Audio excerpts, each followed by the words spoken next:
Listo. Muy bien, compas. Entonces, vamos a empezar la sesión de hoy día. Imagino que... Perdón. Listo. Bien, compas. Entonces, como les decía, empezamos. Y han de seguir llegando el resto de colegas. Vamos a continuar. Y el día de hoy tenemos que avanzar en la revisión de los modelos clásico-marxistas, ¿no? Que un poco ya planteamos el tema de la sesión anterior, ¿no? Hablamos de la controversia de los Cambridge como un punto, digamos, preliminar, ¿no? De crítica al concepto de capital. Y ahora ya entramos directamente en un modelo que en realidad va a ser, bueno, es un modelo que tiene múltiples variantes, ¿no? Entonces, más o menos de eso vamos a hablar un poco el día de hoy. Pero bueno, entonces recuerden que el modelo que vamos a ver es un modelo que se inspira en intuiciones de pensadores clásicos y también de Marx. Sin embargo, evidentemente no tiene todas las intuiciones de estos autores, sino algunas ideas. Y las ideas provienen a su vez de Blecker y Setter, ¿no? O sea, eso vale destacar. Pero bueno, entonces vamos, compas, ahí. Como para entrar en calor, como siempre, recordarles un poco los supuestos iniciales del modelo que vamos a revisar. Entonces, volvemos al supuesto de una economía cerrada. Tenemos un solo bien. Ese solo bien, recuerden que puede servir para el consumo o también puede servir para la inversión.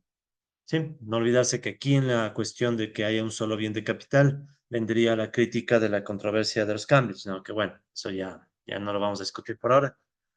Y bueno, igualmente por simplicidad asumimos que no tenemos un gobierno, no hay tributación, y a nivel tecnológico vamos a asumir que el cambio técnico es exógeno, ¿no? Eso, recuerden, significa en esencia que si la tecnología cambia, va a ser debido a factores externos al modelo, ¿sí? No vamos a tener factores que sean de tipo económico alterando la tecnología, ¿no? Existen dos clases sociales. Esta es la novedad, sobre todo con respecto a enfoques anteriores, ¿no? Entonces asumimos que hay dos clases sociales, trabajadores asalariados y capitalistas, y esto se distribuye el ingreso entre salarios y las ganancias del capital, ¿ya? Entonces es un mundo súper simplificado, pero que tiene esta distinción con respecto, por ejemplo, al modelo de Solow, donde recordarán, básicamente lo que teníamos solo era un grupo de hogares y nada más, ¿no? Entonces, ¿qué podemos decir sobre la distribución del ingreso? Un poco esto ya lo planteamos la clase pasada. El ingreso, ¿verdad? Va a representarse en términos de la producción multiplicada por un precio. Entonces, aquí estaría toda la producción pasada a dinero. Y esa se va a distribuir entre el salario nominal W mayúscula multiplicada por las horas de trabajo. ¿Sí? Todo esto es el trabajo. Más RP por K, que representa acá el capital instalado, ¿no? O sea, el capital instalado que por ahora vamos a asumir que no se deprecia. El precio, que es el mismo que se aplica a la producción, porque hay un solo bien, entonces asumimos que el nivel de precios es el mismo. Y R minúscula, que es la tasa de ganancia, ¿no? Entonces, la tasa de ganancia del capital que me dice, ok, de todo este capital pasado a dinero a través de los precios, ¿cuánto es la rentabilidad que obtiene el capitalista? Y eso es equivalente a su ganancia, ¿sí? Entonces, esa es la distribución del ingreso con la que parte este modelo, ¿no? Luego de eso, en términos tecnológicos, asumimos algunas cosas, las vuelvo a poner acá en pantalla, que todo esto ya más o menos lo vimos. Entonces, por un lado, a nivel tecnológico, asumimos que volvemos a toparnos con una función de Leontief de coeficientes constantes. Ya sabemos un poco la mecánica de la función de Leontief de producción, ¿no?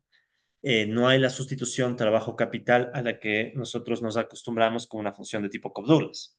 Estamos más bien pensando en un mundo donde la proporción de trabajo, por ejemplo, y producto, sí, está de acá, por ejemplo, va a ser fija, ¿no? O sea, aquí tengo tanto trabajo para obtener una unidad de producto, o también la relación entre capital y el producto potencial.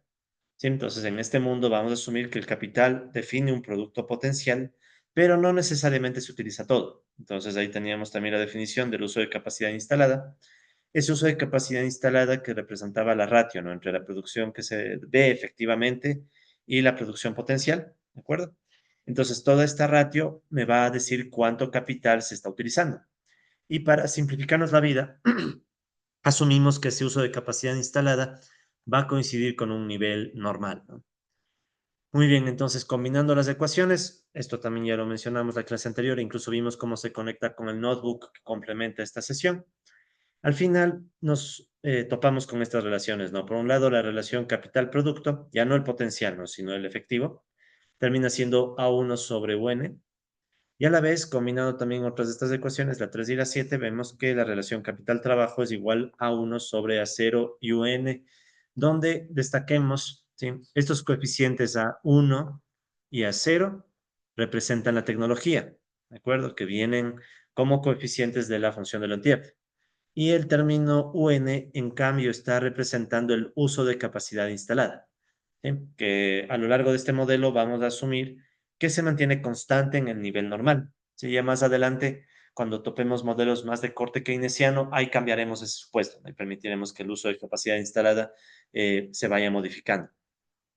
El caso es que si nosotros nos fijamos, entonces todos estos términos que hemos resaltado, si son constantes, ¿ya?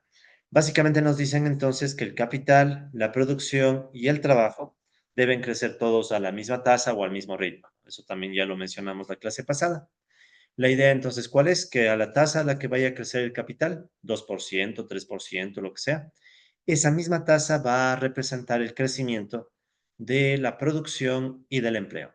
¿De acuerdo? Entonces, de aquí en adelante, cuando pensemos en el crecimiento económico, bastará a compensar en cómo crece el capital, porque eso va a arrastrar el crecimiento de las demás variables que nos interesan, ¿no? Que son producción y empleo. ¿De acuerdo? Pero vuelvo a enfatizar, ¿no? Eso es bajo el supuesto de tecnología constante y uso de capacidades constantes, ¿no? Que es lo que vamos a mantener en este módulo. Muy bien, entonces vamos a de paso cargar todo eso en el notebook.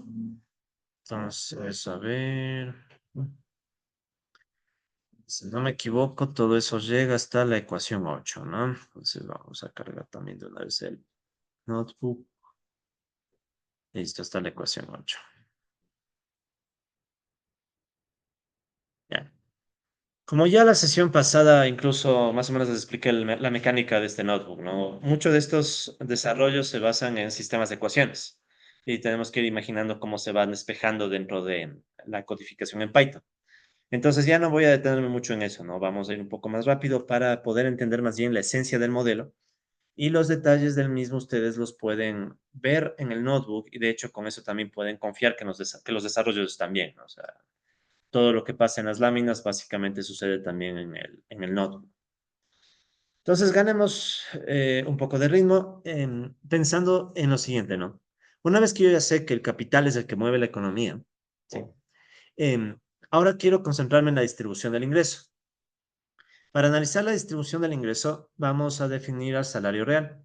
Esta es una definición que imagino todos ustedes están acostumbrados. Entonces, el salario nominal, corregido, dividido o ajustado por el nivel de precios. Como en este caso solo tenemos un bien, entonces solamente tenemos que corregir el salario nominal para un indicador de precios y nada más, ¿no? Gracias.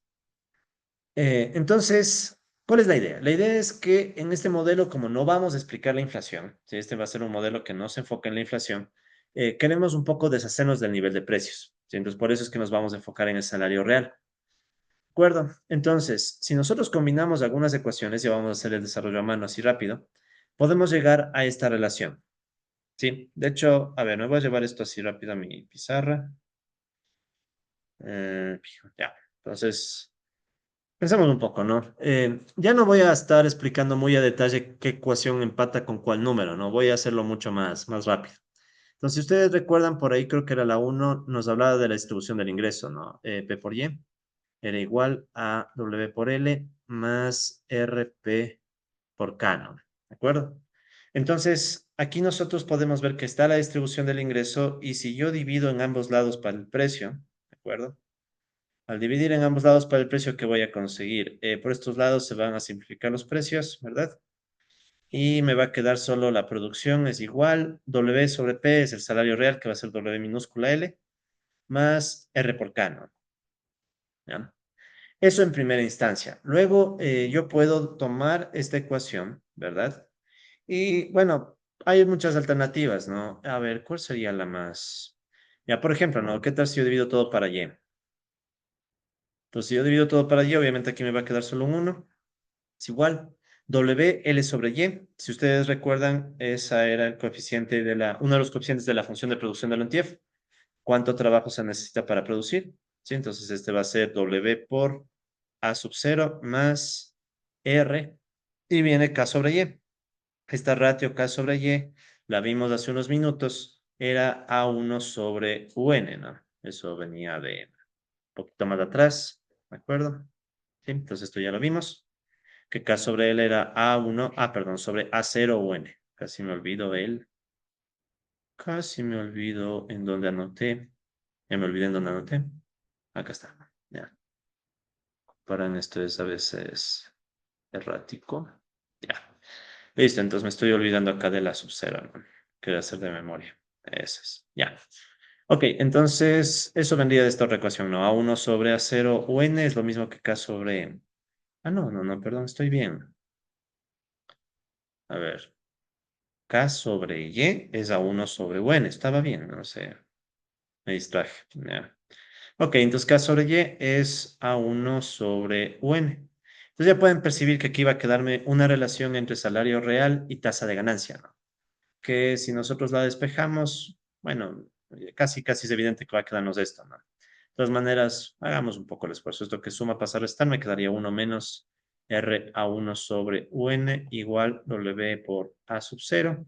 Esto que está aquí dividiendo puedo pasarlo a multiplicar para hacer una sola resta. UN menos R a 1 sobre el UN. Y este A sub 0 que multiplica pasa a dividir. A sub 0 igual W. Y está justamente esta ecuación, ¿no? Es la misma de acá. Entonces, básicamente, ¿qué me está diciendo esta ecuación?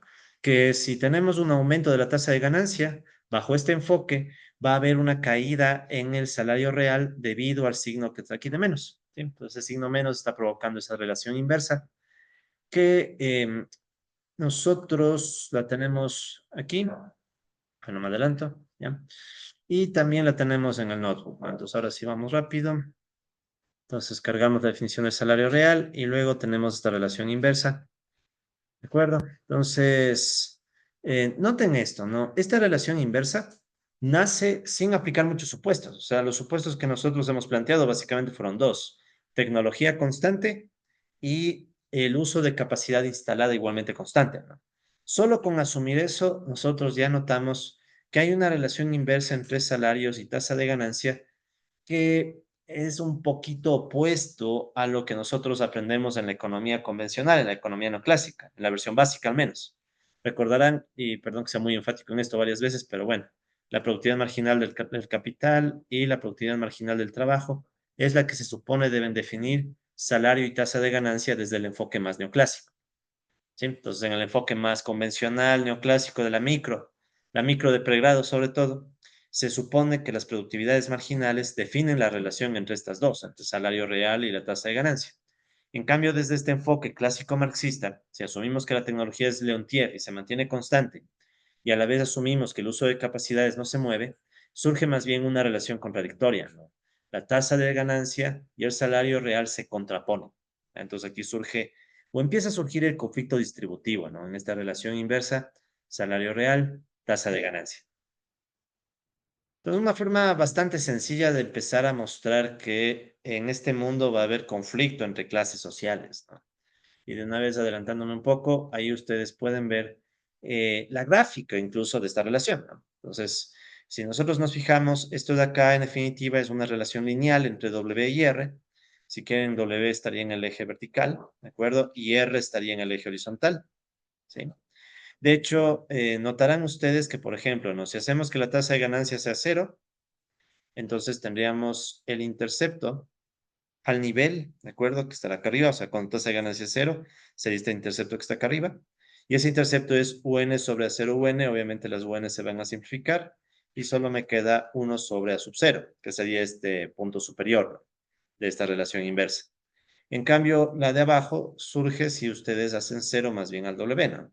Entonces, si hacen cero al W y despejan R, les va a quedar ese punto. ¿Sí? Entonces, estos son como quien dice los puntos eh, extremos, ¿no? De esta relación inversa, mientras que la pendiente, en cambio, estará dada por todo el término que la acompaña R, ¿no? Que sería esta ratio, ¿no? Menos A1 sobre A0 por UN, de una pendiente negativa. ¿Sí? Entonces, esta gráfica recogería la relación inversa salario real tasa de ganancia asumiendo que, repito, la tecnología se mantenga constante y también se mantenga constante el uso de capacidades, porque ¿qué pasaría si la tecnología cambia? Si cambia la tecnología, estos límites van a moverse, ¿no? Y la relación ya no va a ser estable. De hecho, ya vamos a ver más adelante cambio tecnológico y esa relación se va a mover con el cambio tecnológico. Igualmente asumimos que el uso de capacidades no se mueve porque caso contrario va a moverse uno de los vértices y se va a mover toda la pendiente.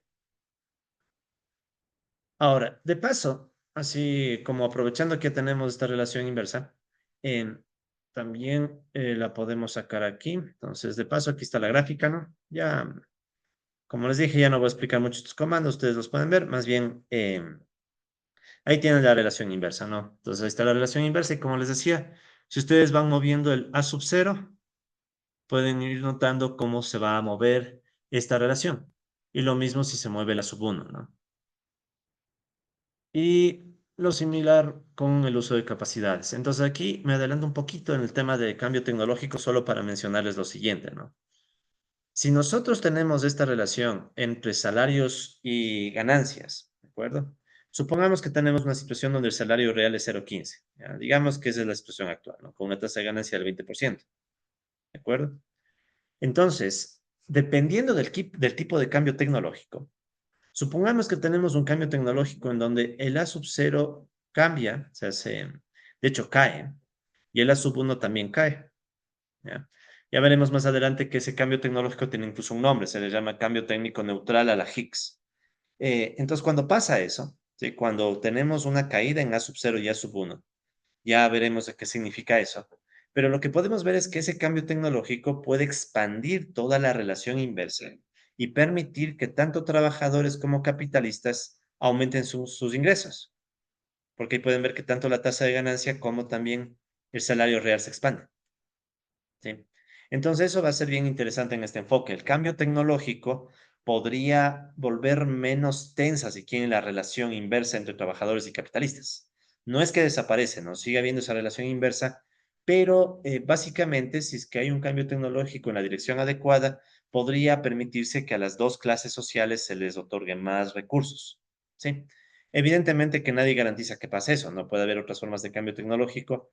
Incluso hay algo que se llama cambio tecnológico sesgado a la Marx, en donde ya veremos ahí que la tasa de ganancia puede enfrentar problemas.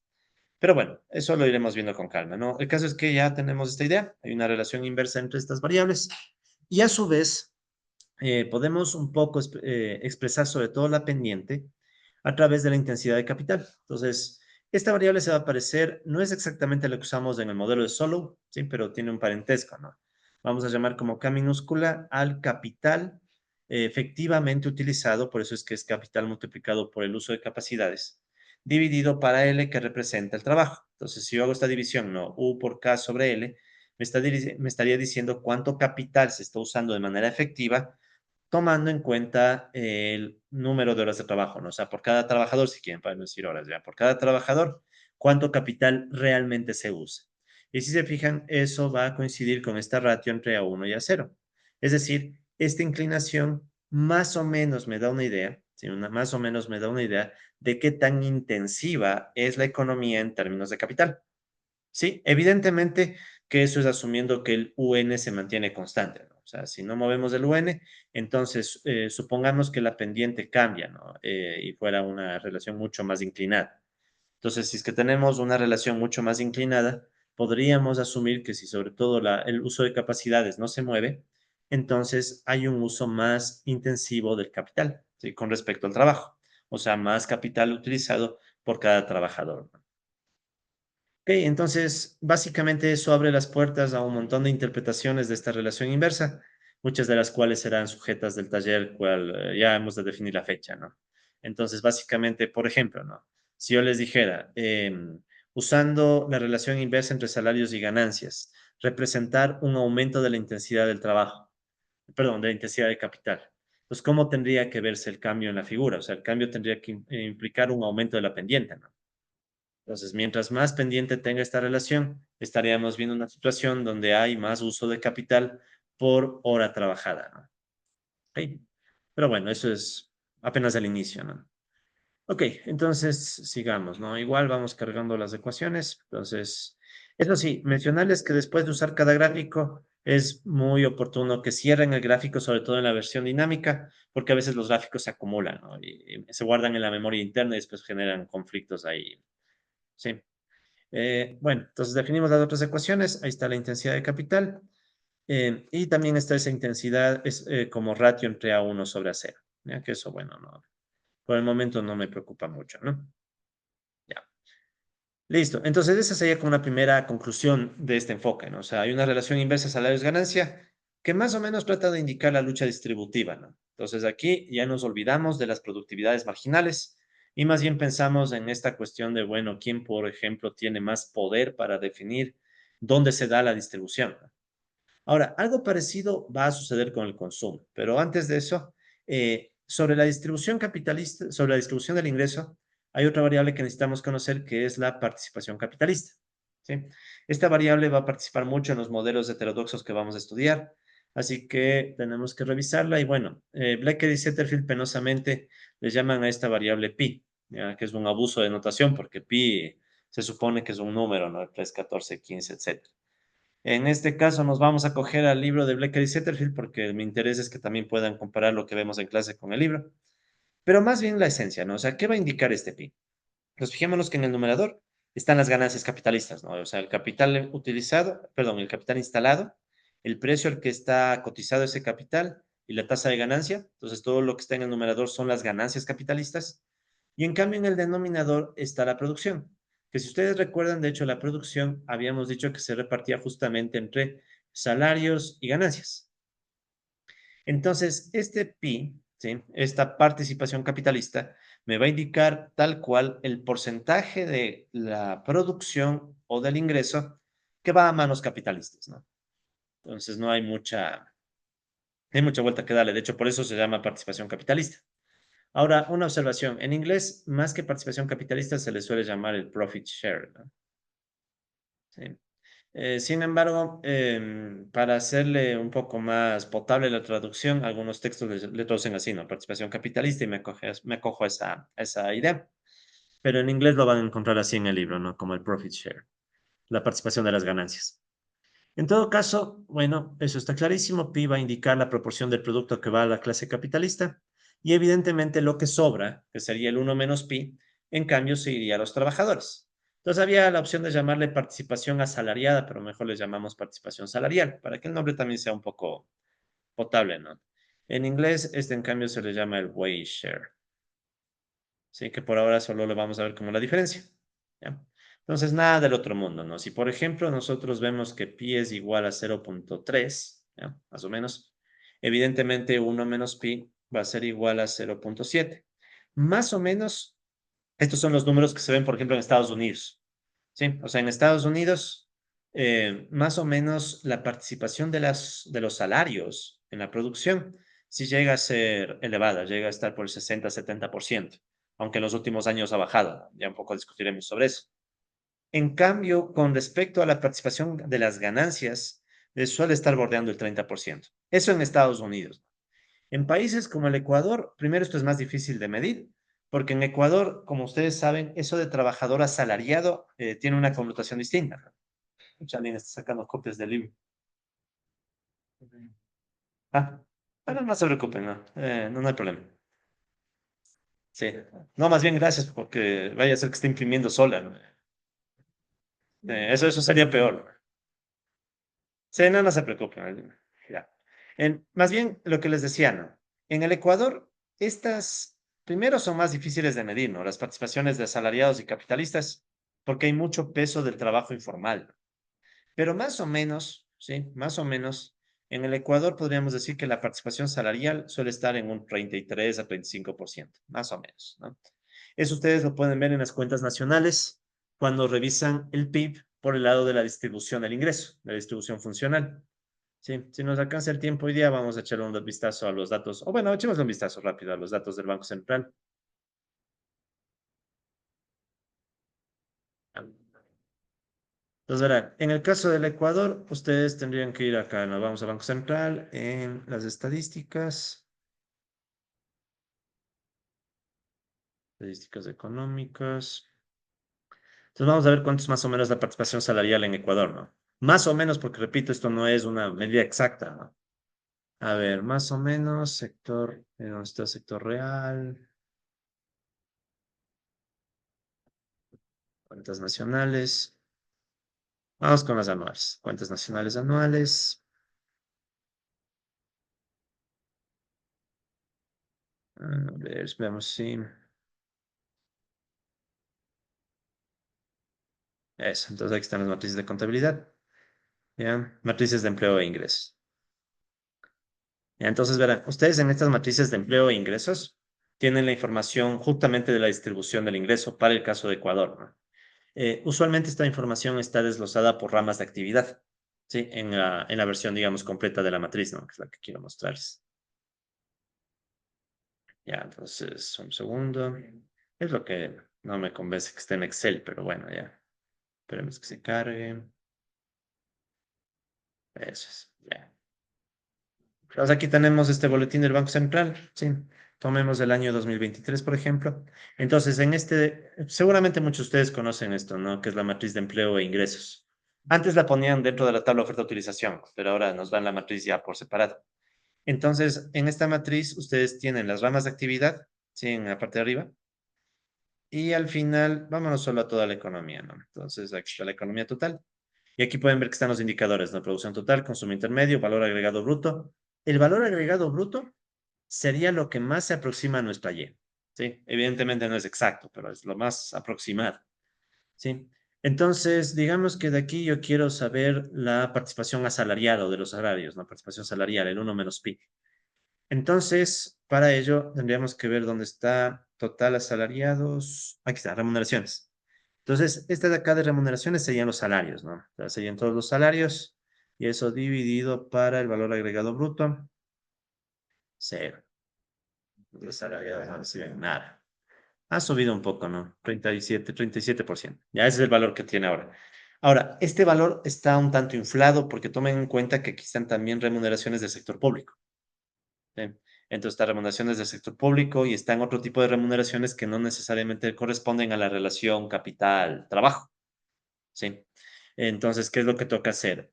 Usualmente uno se va a las ramas de actividad y tendría que ir viendo qué ramas de actividad son más cercanas a un trabajo asalariado capitalista y cuáles no. ¿Sí? Sector público, obviamente no, pero no solo el sector público, ¿no? También hay otros sectores que pueden tener remuneraciones, pero no necesariamente son capitalistas, ¿no? Eh, Aquí ustedes pueden ver que aparte de remuneraciones tienen el excedente bruto de explotación y el ingreso mixto bruto. ¿Sí? El excedente de explotación, recuerden que más o menos trata de aproximarse a las medidas de cuánto gana el capital. Y el ingreso mixto bruto más o menos trata de aproximarse a este ingreso que no se puede distinguir fácilmente entre capital o ingreso del trabajo, ¿no? Entonces es como el de los cuentapropistas, ¿sí? Pero evidentemente ya para hacer un análisis más minucioso a nivel estadístico, el modelo no nos alcanza, ¿no? Tendríamos que ampliar los supuestos del modelo, pero por ahí va un poco el análisis ya empírico, si se quiere, ¿no? En todo caso, esta es una variable distributiva y de hecho esa variable distributiva tiene un vínculo con la tasa de ganancia en el enfoque que estábamos viendo. Entonces, si nosotros tomamos esta ecuación, la definición de la participación capitalista, ¿de acuerdo? Podemos después llegar a la tasa de ganancia simplemente notando que si simplificamos las P, ¿qué nos va a quedar? Nos va a quedar que pi, la participación capitalista, es igual a R, K sobre y K sobre Y ya habíamos visto que era R por K sobre Y era A1 sobre UN. Entonces, si yo despejo aquí la tasa de ganancia va a ser obviamente pi, el UN que divide pasa a multiplicar y el A1 que multiplica pasa a dividir. ¿De acuerdo? O sea, en pocas palabras, si yo asumo que la tecnología se queda constante y que el uso de capacidades no se mueve, la tasa de ganancia se va a mover al mismo ritmo al que se mueva la participación capitalista. ¿Sí? Entonces, ese digamos que es un tema, incluso no es tan, es contable, ¿no? Es contable, pero noten, ya vimos que esta participación capitalista se puede estimar con datos del Banco Central y la participación asalariada también, ¿no? Entonces, uno si quisiera podría ver cómo de ahí poder llegar a la estimación de la tasa de ganancia, ¿sí? Claro que hay unos supuestos detrás que tocaría estudiarles mejor, ¿no? Cómo se pondría la tecnología, cómo se pondría en medio el uso de capacidades. Sí, pero más o menos para que vean que no es que está tampoco tan alejado de los datos, ¿no? O sea, la idea de hecho es acercarse un poco más a la realidad de los datos de las economías capitalistas, ¿no?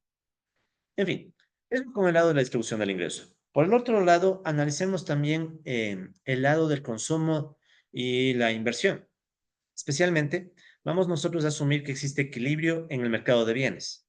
Si hay equilibrio en el mercado de bienes, básicamente recordarán que en una economía cerrada y sin gobierno, eso implica que la producción solo puede usarse para dos objetivos. O se consume o se invierte. ¿Sí? No hay más. O sea, en un mundo donde hay equilibrio, se tiene que asumir esto, ¿no? Hay modelitos que meten el desequilibrio aquí, ¿sí? Entonces aquí se puede poner un desequilibrio asumiendo que no necesariamente toda, sobre todo la producción, se puede invertir. Hay problemas sobre todo ahí en la inversión. Sin embargo, eso ojalá si nos da el tiempo lo veamos al final del curso.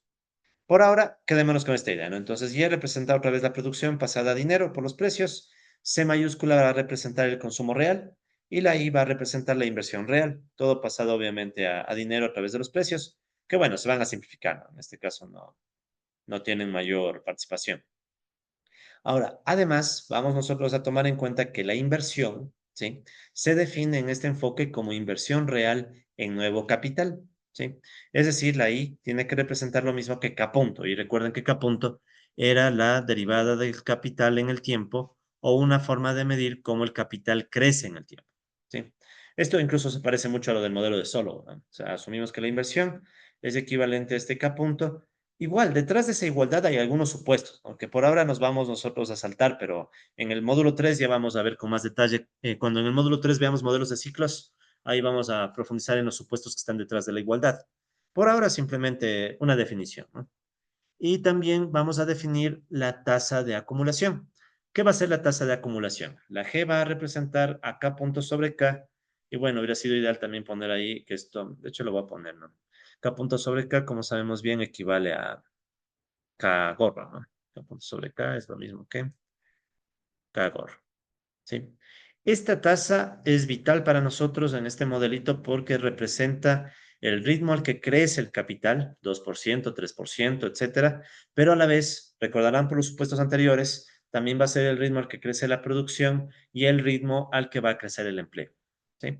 Evidentemente que eso es muy irreal, o sea, en el mundo real sabemos que el empleo crece a un ritmo, el trabajo, perdón, la producción crece a otro ritmo y el capital ni se puede medir.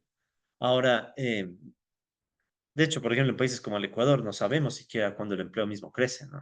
Porque ese empleo, sobre todo el adecuado, pasa estancado, ¿no? O sea, casi siempre es que en el Ecuador de 100 trabajadores, a lo sumo 33, 35% tienen el empleo adecuado, ¿no?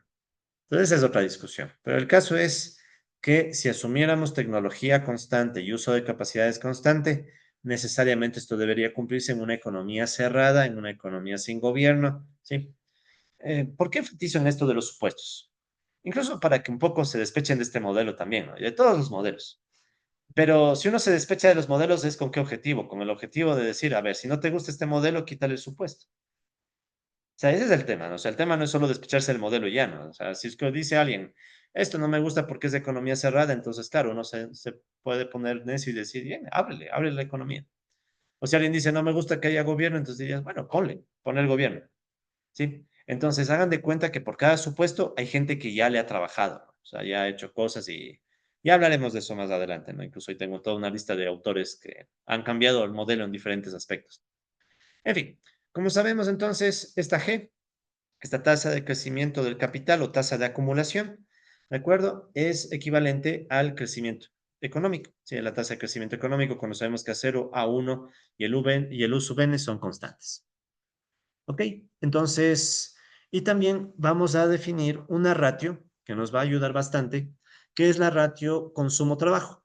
Recuerden que la C mayúscula es el consumo agregado, ¿no? El consumo de toda la economía, y le vamos a dividir para L, que representa el total de horas trabajadas. ¿Sí? Entonces, esta C minúscula va a representar, es como quien dice, C minúscula es el consumo de toda la economía, pero promediado por trabajadores, empleados. ¿Sí? No confundirse con el consumo de cada trabajador, ¿no? Porque cada trabajador no necesariamente consume todo, va a consumir solo una parte, ¿sí? En todo caso, ¿para qué nos sirve esta ratio? Para que combinado con las ecuaciones anteriores, lleguemos a una relación consumo-inversión, ¿sí? Entonces, igual, súper rápido, como algo parecido a lo que hicimos hace unos minutos, ¿no? Teníamos aquí que el ingreso, o bueno, la producción se destinaba para el consumo o se destinaba para la inversión, ¿de acuerdo? Los precios se van a simplificar porque puedo dividir para P en ambos lados. Y luego, digamos que en esta ecuación, bueno, puede haber diferentes maromas, ¿no? Podríamos empezar dividiendo todo para L. Ya, empecemos dividiendo todo para L. Entonces, por un lado, ¿no? Y sobre L, sí, para L. Entonces, y sobre L, si ustedes se fijan, es la inversa de A1, porque de A0, perdón. A0 habíamos dicho que era L sobre Y. Entonces, Y sobre L es la inversa, ¿no? 1 sobre A sub 0, igual. C sobre L, vamos a llamarle C minúscula, ¿de acuerdo? Más I sobre L. Ahora, ¿qué va a ser I sobre L? I sobre L, podemos nosotros recordar que I punto, ¿qué hablo aquí punto? Y nomás, ¿no? Que I es igual a K punto, ¿verdad? Entonces, en vez de I puedo poner K punto, ¿de acuerdo? Sobre L, ¿ya? ¿De acuerdo? Entonces, primero reemplacé, ¿no? La inversión, la he reemplazado por K punto, ¿ya? K punto sobre L. Y ahora yo puedo aquí dividir y multiplicar por K, ¿no? Entonces, aquí divido para K, multiplico por K. ¿Para qué hago eso? Entonces, primero, K punto sobre K, sabemos que es la tasa de crecimiento del capital, ¿verdad? K punto sobre K es lo mismo que el K gorro o la G. Pues, ¿qué me va a quedar? 1 sobre A sub 0 igual, constante más, K punto sobre K se vuelve G, por K sobre L, ¿no? Si no me equivoco, K sobre L era, creo que era A1 sobre A sub 0 UN, veamos, ¿no? K sobre L.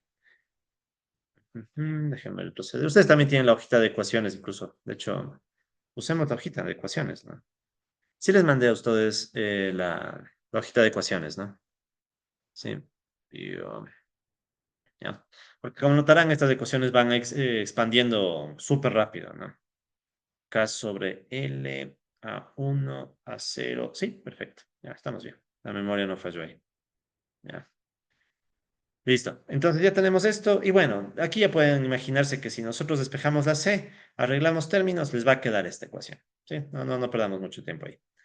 Pero lo importante, más que los despejes, ¿qué tenemos en esta ecuación? Una relación inversa, pero esta vez ya no una relación inversa entre ganancias y salarios, sino una relación inversa entre consumo e inversión.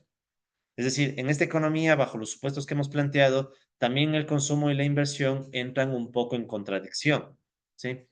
La inversión, ya podemos más o menos intuir, empujada especialmente por los capitalistas, ¿no? Y el consumo empujado especialmente por trabajadores, pero también va a estar el consumo capitalista, ¿no? O sea, no solo los trabajadores consumen en este enfoque. Ok, entonces la misma idea de antes, nosotros podemos incluso imaginarnos que aquí hay una recta con los mismos supuestos, porque si ustedes se fijan, la estructura de esta ecuación, ¿sí? Es idéntica, ¿sí? A la estructura de la relación salario-ganancia. Es igualita. Entonces, son los mismos términos, solo que aquí, en vez de C teníamos W y en vez de G teníamos R, ¿sí? De ahí es exactamente la misma ecuación. Por tanto, los mismos supuestos permiten hacer, obviamente, la misma gráfica. Entonces, esta ecuación también va a estar sujeta al cambio tecnológico. ¿Sí? Entonces, miren lo que nos están diciendo estos resultados, ¿no? Bien básicos, pero ya nos acercamos un poco a la idea, ¿no? Tanto el consumo y la inversión como la distribución del ingreso van a depender de la tecnología. Van a depender también del uso de capacidades. Entonces, si yo asumo que esos factores se quedan constantes, puedo encontrar estas relaciones inversas. Ahora, algo adicional. En el caso de los trabajadores, ¿sí? En el W vamos a asumir que el salario se gasta solo en consumo, ¿ya? Este es un supuesto que se usa bastante en este enfoque clásico y marxista, ¿sí? Vamos a asumir que para los trabajadores el salario con las justas alcanza para consumir, ¿de acuerdo? Eso significa que la diferencia entre el consumo, ¿sí? El consumo total y el consumo de los trabajadores me va a dar el consumo de los capitalistas, obviamente, ¿no? Sí. Que es lo mismo que decir del consumo total, le restamos el salario, ¿ya? Obviamente que todo está ajustado por trabajador, pero la idea es esa, ¿no? Entonces, antes de continuar, ¿qué opinan de este supuesto? ¿Qué les parece? O sea, pensar que los trabajadores solo usan su salario para el consumo, no tienen chance de ahorrar, ¿ya? Obviamente es irreal, ¿no? O sea, estaremos de acuerdo que es un supuesto muy fuerte, pero es una primera etapa. ¿Sí? Después, más adelante, autores como Pasinetti, un autor italiano y otros, ponen o le cambian al modelo para asumir que también los trabajadores ahorran. Pero algo sí es cierto. Entre un trabajador y un capitalista, entre un trabajador asalariado, ¿ya? Y un capitalista, ¿quién podrá ahorrar más? O sea, el capitalista creo que no hay muchas dudas, ¿no? Me refiero a nivel proporcional, o sea, imagínate un trabajador que gana el básico, o sea, de hecho, no sé ustedes, pero muchos asalariados en vez de vivir con ahorro, incluso viven endeudados. Sí, de hecho, eso sería incluso chévere poner en estos modelos y sí creo que hay algunos, en donde tú asumes que el consumo de hoy no solo depende del salario, sino también de la deuda. ¿Y eso qué pasa? Que implica que a futuro de tu salario vas a tener que pagar la tasa de interés. De hecho, verán, hay autores más marxistas que dicen que esa es otra forma de explotación laboral, un poco más indirecta. La directa es que te paguen un salario bajo, pero otra indirecta es que aparte, como el salario es bajo, te toca endeudarte. Como tú te endeudas, obviamente luego tienes que pagar tasa de interés y la única opción de pagar una tasa de interés es a través del mismo salario, a menos que te vuelvas a endeudar. Pero en algún punto ya no te van a prestar porque van a decir, bueno, o sea, ¿dónde está tu solvencia? Entonces, ¿qué sucede? Que básicamente te explotan tanto con el salario bajo, pero también pueden explotarte a través del uso de la tasa de interés. Entonces, la política monetaria no es tan neutral ni es una política solo de ajuste de inflación. También puede encargarse de succionar recursos de los trabajadores al sector financiero. En este caso no tenemos sector financiero, entonces no entra en discusión, pero sí se le ven la posibilidad, ¿no? Entonces, si pusiéramos un sector financiero, podríamos poner deuda, tasa de interés, pero también tendríamos que poner la decisión intertemporal. ¿Cuánto me endeudo hoy versus cuánto quiero consumir hoy y cuánto tengo que pagar mañana? Entonces ahí hay mucha posibilidad de complicarle al modelo, cosa que no vamos a hacer, ¿no? Más bien, vamos a cargar todas las ecuaciones que siguen. Entonces, bueno, aquí están todas las ecuaciones, ¿no? Quiero llegar a la gráfica. Ahí vamos cargándoles de golpe. Entonces, esta ecuación ya está. Esta también. 22, 23. Sí, ahí está todo lo que hemos visto, ¿no? Vamos a la gráfica. Entonces, aquí está la otra gráfica. Igual nada del otro mundo. Sí, ya cada vez se vuelve más repetitivo, así que no me detengo mucho. Tienen igualmente los sliders. Sí, entonces no me detengo mucho ahí, ¿no? Cerramos la gráfica. Eso queda más para su consumo en el día del taller. Mucho tanto anuncio el taller que por algo ha de ser, ¿no? Sí. Ya vamos a ponerle fecha entre hoy y mañana. Ya les voy a mandar por WhatsApp. Nada. Sí. Y como el profe sabe que ustedes... Ah, mañana fue a Ecuador. No, pues está hablando del taller. Eso hablamos más luego. Ya eso hablamos fuera de video, ya. Fuera de grabación. No, pero me refiero a que verán. Ya me hicieron olvidar. La fecha, ya. Entonces la fecha va a ser entre hoy o mañana que definimos esa fecha, ¿de acuerdo? Y como el profe sabe que a ustedes les encanta ChatGPT, el taller va a ser virtual. O sea, todos van a hacerlo en igualdad de condiciones en sus casas o donde sea, ¿ya? Pero obviamente va a ser un taller al nivel. Va a ser un taller donde tal vez hasta deban usar ChatGPT. Ah, han de ser unas 150, 200 preguntas. O sea, son un montón de preguntas en donde ustedes deben responder moneando los notebooks que les he enviado. Sí, sino que son tantas que con las hostels, 2 horas, así tal vez. A un cronómetro y eso. Con eso hasta que copies y pegues en ChatGPT, se te va el tiempo. Y no solo eso, sino que como es personalizado para los notebooks, ChatGPT tal vez te ha de dar una respuesta muy general, pero tú lo que necesitas es algo muy puntual. Ya está todo pensado, compa. O sea, por eso digo, ustedes, relájense, ¿no? Por eso se estoy grabando en las clases y subiendo a YouTube, porque de ley van a tener que volver a ver, o sea, por eso yo estoy relajado, a doble velocidad. Por eso yo estoy relajado, o sea, sí, claro. No, yo no voy a complicar la vida persiguiéndoles y viendo si están o no usando ChatGPT. Mejor usen. Es que es el mundo real, ¿no? O sea, en el mundo real ya. ¿Cuántas pruebas no han hecho con ChatGPT ya? Incluso sin autorización. Ya hablamos de eso, ¿no? Sí, así que. Pero bueno, lo de Ecuador ya hablamos más luego, ¿no? Bien, ok. Entonces, sigamos, por favor. Como les decía, en este modelo no ahorran los trabajadores. Es un caso extremo, ¿no? Es como para recordarnos que estamos en un mundo donde los trabajadores con las justas ganan un salario, consumen, se acabó su vida. ¿Sí? Suena hasta triste, ¿no? Eso que no hemos hablado de alienación y otras cosas, ¿no? Porque ahí sí, ah, ya no quiero ni dar la clase ahí, pero bueno. Pasemos a los capitalistas. Los capitalistas van a ser los únicos que ahorran. Entonces, en este modelito, ya no es que hablamos de hogares en general, ¿no? Sino de capitalistas los que van a ahorrar. En cambio, como les dije hace un rato, los trabajadores no ahorran, solo cubren su consumo. Ahora, ¿qué implica este supuesto? Este supuesto también va a implicar que el ahorro se financia totalmente desde las ganancias, obviamente, ¿no? O sea, los capitalistas reciben ganancias y esas ganancias son las que van a financiar el ahorro. Además, y aquí viene otro supuesto, no confundir con el modelo de Solow. En el modelo de Solow, recordarán ustedes, dejábamos que los mercados se ajusten. O sea, implícitamente asumíamos pleno empleo, pleno uso de capital, mercados que se ajustan. En cambio, aquí vamos a asumir que los capitalistas, ¿de acuerdo? Usan directamente todo su ahorro para comprar nuevos bienes de capital, o sea, para hacer la inversión. En otras palabras, vamos a asumir que los mismos capitalistas administran la producción y directamente cogen su ahorro y compran nuevas máquinas sin intermediación del sector financiero. ¿Sí? Si quieren, es casi como asumir que no hay mercados financieros, sino que directamente los mismos capitalistas deciden cuánto se va a volver inversión. ¿Ya? Esto, entre otras cosas, tiene la implicación de que estamos asumiendo un mundo casi que sin dinero. Sí, o sea, no es que los capitalistas cogen su ahorro, lo ponen en el banco, luego el sector financiero canaliza el ahorro hacia la inversión, como sería el modelo neoclásico.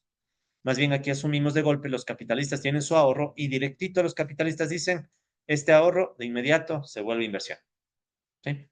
Entonces, claro, uno diría, ¿y qué tal si a los capitalistas les falla? ¿Qué tal si los capitalistas quieren comprar bienes de capital y por ahí no se instalan a tiempo o no se producen a tiempo? De hecho, eso lo plantea Kalecki. ¿Sí? Este señor Mikhail Kalecki, entre otras cosas, bueno, planteó un montón de cosas. El señor Kalecki planteó que no es lo mismo el capital ya instalado versus que la inversión planeada. Porque, ¿qué sucede? Los capitalistas pueden planear un montón de cosas a nivel de inversión, pero ya instalar el capital, de hecho, producir e instalar el capital toma tiempo, ¿sí? E incluso hay modelitos donde esa demora puede provocar ciclos económicos, ¿no? Y hasta un poco de comportamientos caóticos.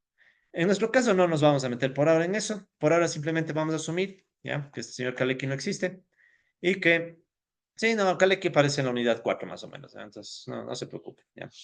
Pero por el momento vamos a asumir que todo se pata, ¿no? Ahorro va a igualar a inversión, pero porque los capitalistas a propósito lo hacen y lo logran, ¿ya? O sea, son unos capitalistas muy omnipotentes, ¿no? O sea, básicamente pueden hacer lo que les da la gana, pero con su ahorro. Ok, entonces, conclusión, la cuestión del ahorro y la inversión están unidos en una sola decisión, que es la acumulación de capital. Entonces, cuando hablemos de acumular capital, al mismo tiempo es ahorro y también inversión por esta capacidad de los capitalistas de administrar directamente la producción. ¿De acuerdo? Entonces, bajo estas condiciones, vamos a plantear las siguientes definiciones. Primero, vamos a asumir que el ahorro y la inversión se van a definir de esta manera. Bueno, la de abajo está fácil, ¿no? La inversión va a coincidir con el ahorro, ¿ya? Repito, no es por un tema de equilibrio macroeconómico, no es por un tema de que los mercados sean balanceados, es un tema más bien de los capitalistas a propósito invirtiendo en bienes de capital, ¿ya? En cambio, lo de acá arriba tal vez amerite un poco más de interpretación. ¿Qué está pasando acá arriba? Sí, entonces esa sí me voy a llevar un ratito. No es gran cosa, pero vale la pena interpretarle. A ver, entonces esta ecuación. Ya, entonces recuerden que ese es el ahorro, ¿no? Y solo los capitalistas ahorran. Entonces, ¿qué estamos asumiendo aquí? Recordarles que, por si acaso, no, tal vez me faltó enfatizar que estos son ahorro e inversión en términos reales, porque recordarán que en términos nominales tocaba multiplicar por los precios, P por I. Entonces, si yo le quito el precio, estamos hablando de inversión y por tanto también de ahorro en términos reales, ¿sí? Entonces ya no entra aquí el precio, ¿sí? Valga la aclaración. Entonces, ¿qué está pasando aquí? Tomemos esta ecuación, olvidémonos un rato de la parte de abajo. Entonces, ¿qué me está diciendo? S es igual a SR por R menos R min por K. ¿Ya? ¿Qué querrá decir eso? Ya vamos a ver. Entonces, por un instante asumamos que el R min es 0. ¿Ya? ¿Qué es eso? Ya vamos a ver. Entonces, me queda que la S mayúscula es igual a S minúscula R por R y por K. ¿Ya? Y si quiero pasarle a dinero, sería P por S igual SR. Esto es una sola variable, por si acaso, ¿no? SR, ¿no? Es una sola variable. SR por otra vez R y pongamos aquí P por K. Ya. Entonces, si ustedes se fijan, aquí me queda RP por K. Eso antes ya habíamos dicho son las ganancias. ¿Sí? Esas son las ganancias que se llevan los capitalistas. Ahora, ¿qué estamos asumiendo? Asumimos que esas ganancias están multiplicadas por esta S minúscula, que es la tasa de ahorro. ¿Sí? Entonces, esa S minúscula que está ahí va a representar una tasa de ahorro, ¿de acuerdo? O una proporción destinada por los capitalistas a bueno, primero al ahorro y luego a la inversión, ¿no? ¿Sí? Entonces, por ejemplo, ¿no? Digamos que los capitalistas ganan $100 o, bueno, $1,000. 100, digamos, que está en millones, ya, $100 millones. Entonces, ese R puede representar, por ejemplo, 0,5, o sea, 50%, ¿no? Vamos a decir como porcentaje. 50%. Entonces, ¿qué significaría? Que de los $100 millones, digámoslo así, que son las ganancias, solamente se ahorra la mitad, el 50%. ¿Sí? Entonces, DSR me está indicando la tasa a la que los capitalistas planean ahorrar sus ganancias. O sea, de 100% de ganancias, deciden ahorrar la mitad. Eso olvidándome del RMIN. Ahora, ¿qué pasa si incluimos este RMIN?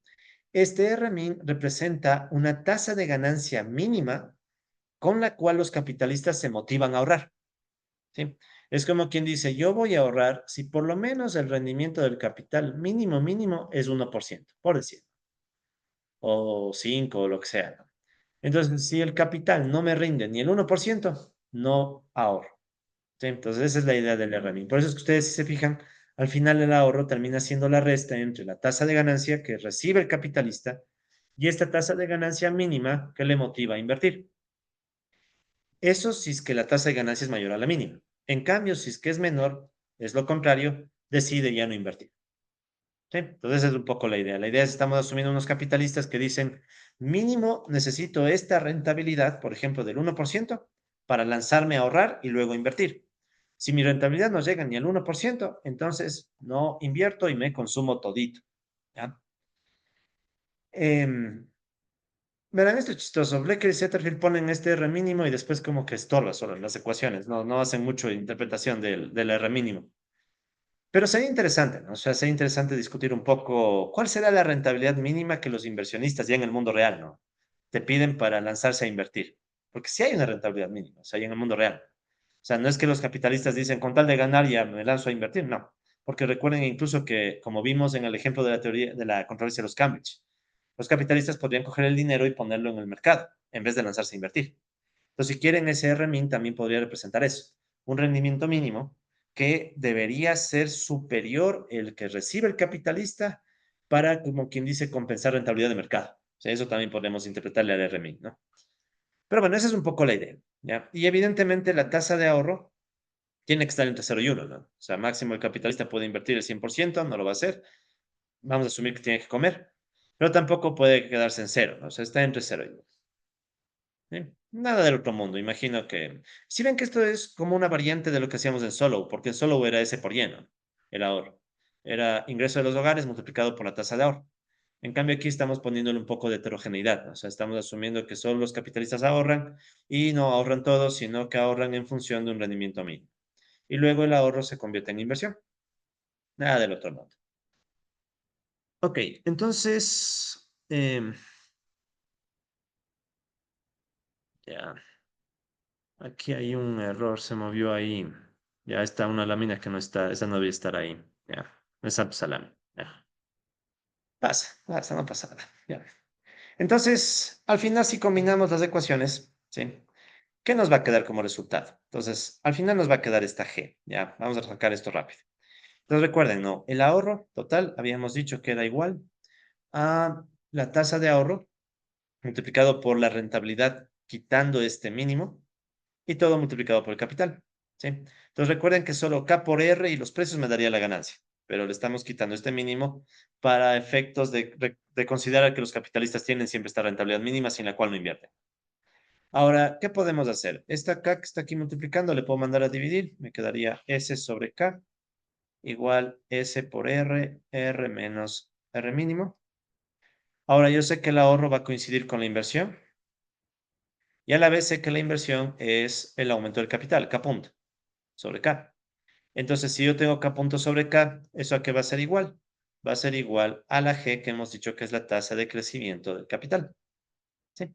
Nada del otro mundo, ¿no? Entonces, simplemente tomamos esta ecuación y el capital le mandé a dividir. Y lo importante, ¿no? Encuentro ahora una ecuación en donde la tasa de crecimiento del capital va a depender de la tasa de ganancia, la tasa a la que los capitalistas ahorran y este mínimo que los capitalistas exigen para invertir. ¿Ya? Entonces serían como los factores que definen el crecimiento económico en este modelito. ¿Ok? Entonces creo que nada del otro mundo, ¿no? Así que lo voy a borrar. Igual todo está en el notebook de Python, ya saben.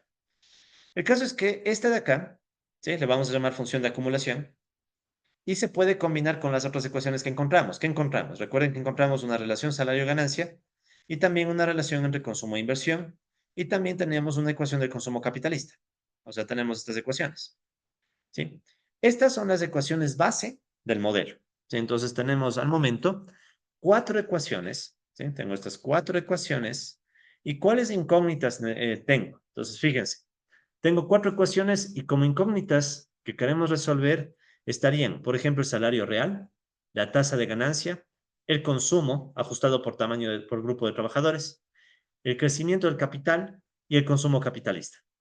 Entonces, miren, tengo cinco, dos, tres, cuatro, cinco variables, pero tengo solo cuatro ecuaciones.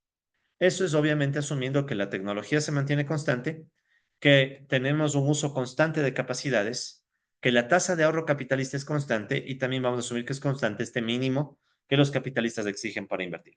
¿De acuerdo? Evidentemente que si quisiéramos explicar estos factores nos tocaría meter todavía más ecuaciones, pero por el momento nos vamos a quedar con este sistema. Cuatro ecuaciones, cinco variables endógenas. ¿Ya? Conclusión. Entonces, para completar el modelito, ¿sí? Nos falta un elemento adicional. ¿Sí? Entonces, necesitamos elementos adicionales para cerrar este sistema. Y ahí es donde Blecker y Setterfield dicen, ok, según el enfoque clásico marxista, hay múltiples variantes. ¿Sí? Hay múltiples formas de cerrar el modelo, pero en esos cierres, lo que más se va a definir es la distribución del ingreso. ¿Sí? Entonces, según cómo se distribuye el ingreso, se va a completar el modelito. ¿Ya? Modelo que si se fijan es muy simple, ¿no? O sea, realmente solo me está diciendo, hay una contradicción salario-tasa de ganancia, una contradicción consumo-inversión. El consumo de los capitalistas sale como residuo casi, ¿no? O sea, como residuo. Y hay una inversión que depende del ahorro. O sea, en definitiva, inversión que depende del ahorro. Y todo de los capitalistas. Ese es entonces el esquema general, ¿sí? Ese es el esquema general. Casi es el que usan Blecker y Setterfield. Hay unas pequeñas modificaciones, verán. En Blecker y Setterfield, si ustedes se van al libro, ellos asumen directamente que UN es uno. O sea, ellos de golpe se lanzan a asumir que el uso de capacidades instaladas es del 100%. Y ellos no le paran mucho asunto a esta ecuación, ni al consumo capitalista. En cambio, nosotros sí le vamos a poner esas ecuaciones porque ya el modelo está resuelto en Python. Entonces, más que nada, quiero que vean cómo queda el modelo ya completo. Ok, entonces vamos allá. Entonces, vamos a aplicar para completar el modelo una metodología que se conoce como la metodología o el enfoque de los cierres, ¿no? El cierre. ¿Qué quiere decir esto? Tengo un modelo que todavía está abierto. Tengo cuatro ecuaciones, pero cinco variables. Esto todavía admite una ecuación más, sin agregar variables. Entonces, la ecuación extra que yo le ponga a este modelo permite cerrarle al modelo. Sí, entonces esto a veces se les llama el método de cierre, ¿no? Entonces, Blecker y Setterfield van a sugerir cuatro tipos de cierre, ¿sí? Entonces nos van a dar cuatro variantes del modelo clásico marxista, ¿de acuerdo? La más interesante es el cierre 3, ya que ya vamos a ver de qué se trata, ¿no? Pero bueno, vamos ahí. Entonces vamos a ver diferentes cierres distributivos, que en esencia es cómo se define la distribución del ingreso para completar el modelo, ¿ya?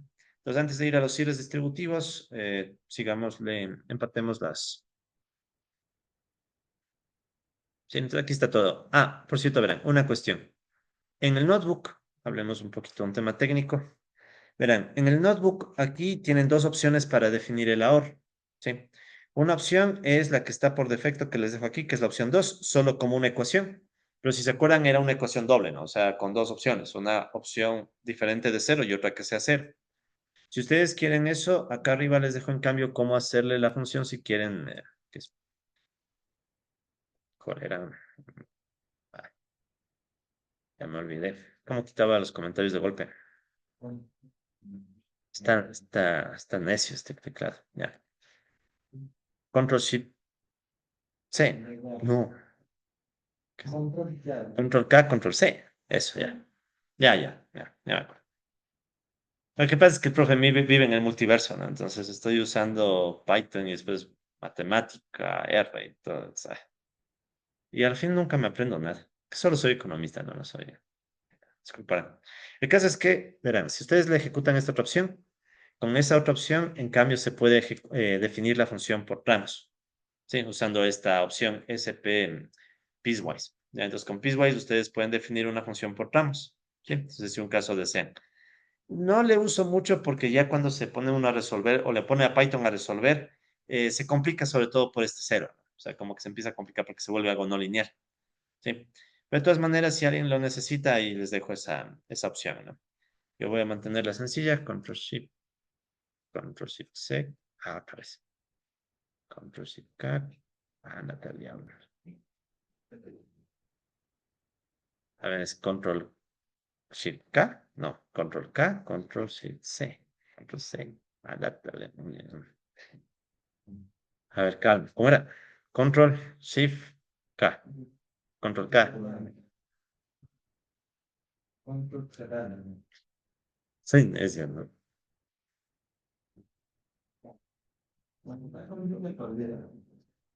¿Qué necesidad de esta vaina? ¿No? Ya, sigamos.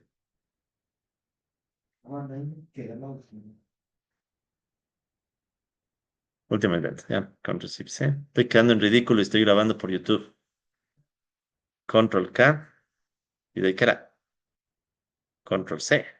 Control Shift C. Control K. Control. Ya, así nos sale ya. Eso, ya. Sí, ya. No pasa nada. Listo. Ya. Bueno, compas, entonces seguimos, ¿no? Hemos cargado esto y vamos ahora sí con los cierres distributivos. Bien, entonces para los cierres distributivos pueden ver que están definidos un montón de términos, ¿sí? Mi recomendación, no topen nada. ¿Ya? ¿De acuerdo? Mi recomendación, no topen nada, todo está listito. ¿Ya? De hecho, conversando con algunos de ustedes era que se me entró el bichito de pasarle todo esto a una plataforma web, pero ya veremos al final, capaz que si a alguien le se interesa en ese proyecto puede ser interesante porque hay mucha gente que está con interés en programar estos modelitos, ¿no? Como ven, no son modelos muy convencionales, ¿no? Pero bueno, entremos a los cierres distributivos. Espera, Blecker y Setterfield plantean cuatro cierres distributivos, o sea, cuatro formas diferentes de cerrar el modelo, ¿ya? No son muy complicadas, tal vez la más interesante, como les digo, es la 3, ¿no? Pero vamos paso a paso.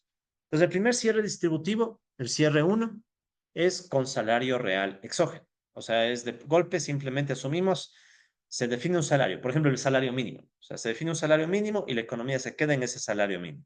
¿Ya? ¿De acuerdo? Entonces, ¿cuál es la intuición? Una, como les digo, es el salario mínimo, ¿no? Asumimos un salario mínimo y nadie paga más ni paga menos. Otra posibilidad es que podemos asumir que hay una oferta de trabajo infinitamente elástica. O sea, trabajadores que están migrando, por ejemplo, de un sector de subsistencia a un sector capitalista. Entonces, hay tal cantidad de gente que llega que hace que el salario quede deprimido en el mínimo. Un mínimo que podría ser de subsistencia, ¿no? ¿De acuerdo? Entonces, este salario real puede tomar un valor mínimo exógeno, W barra, que cubre subsistencia, pero hay que reconocer, por ejemplo, Adam Smith, David Ricardo y el propio Marx reconocen que a la final no es solo subsistencia, incluso el mínimo depende de condiciones históricas y culturales. De hecho, muy rápido, ¿no? El salario, incluso el mínimo, incluso la subsistencia, depende de condiciones históricas. Por ejemplo, ¿qué se necesita para sobrevivir, para subsistir, digamos? Agua, ya, después de agua. Mm. Bueno, pero para pagar, me refiero. Todavía estamos por suerte en un mundo. Bueno, en ciertos lados de China ya venden oxígeno embotellado, ¿no? Con diferentes aromas. Sí, y China es disque comunista, ¿no? En fin, ¿qué más necesitamos para sobrevivir? Subsistir, comida. Y en comida empieza la cuestión. ¿Bolón o cómo era? ¿Bolón o pan con chancho? No. Pan con chancho. Hornado hecho sándwich, no me parece mal opción. Sándwich de hornado. A ver, bueno, sándwich de pernilla, pues suena mejor, ya, sándwich de pernilla. O sea, nada que hornado. Pero no me van a decir que después de una mala dormida, amanecer y pegarte un sándwich de hornado. No sé. O un bolón, ¿qué prefiero? Así era. Ah, encebollado era. Ah, encebollado. Ah, ya, ya. ¿Con pan o con canguil? O con tostada, no sé. Con chifle. Ya, arroz. Ya. Tal vez son como el profe y con concha o nada, ¿sí o qué? Ya, exactamente, ya. En fin, entonces miren, como ya desde la comida, ya tenemos factores históricos y culturales que definen el salario de subsistencia, ¿no? ¿Mm? ¿Abrigo?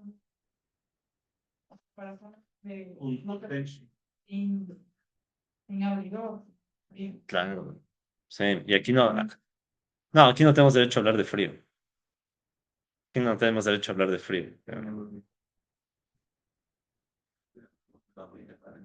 No, ni así. Ya me he dado cuenta que ni así tenemos derecho a hablar de frío. Eh, ¿En qué parte es menos? No, ¿cuánto es? Menos 70, ¿no? Menos 70. Ajá.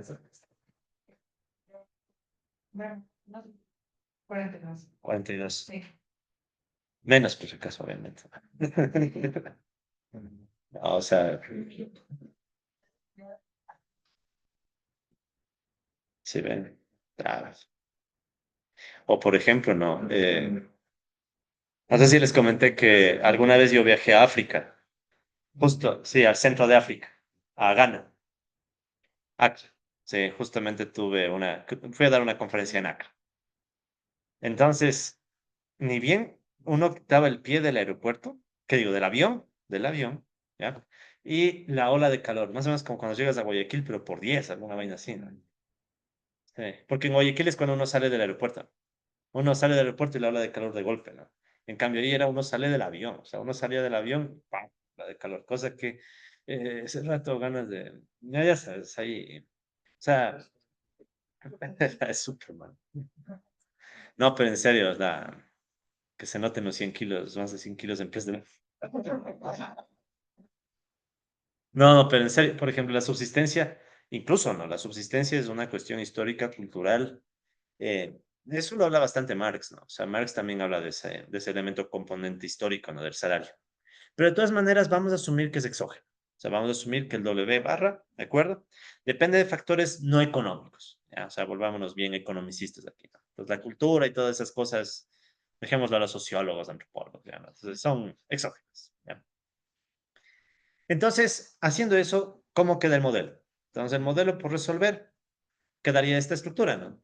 Si ven que aquí básicamente sigue lo mismo, tenemos la ecuación o la relación inversa entre salario y tasa de ganancia, consumo e inversión, consumo de los capitalistas, la función de acumulación, y nada más asumimos que el W es igual a un W fijo.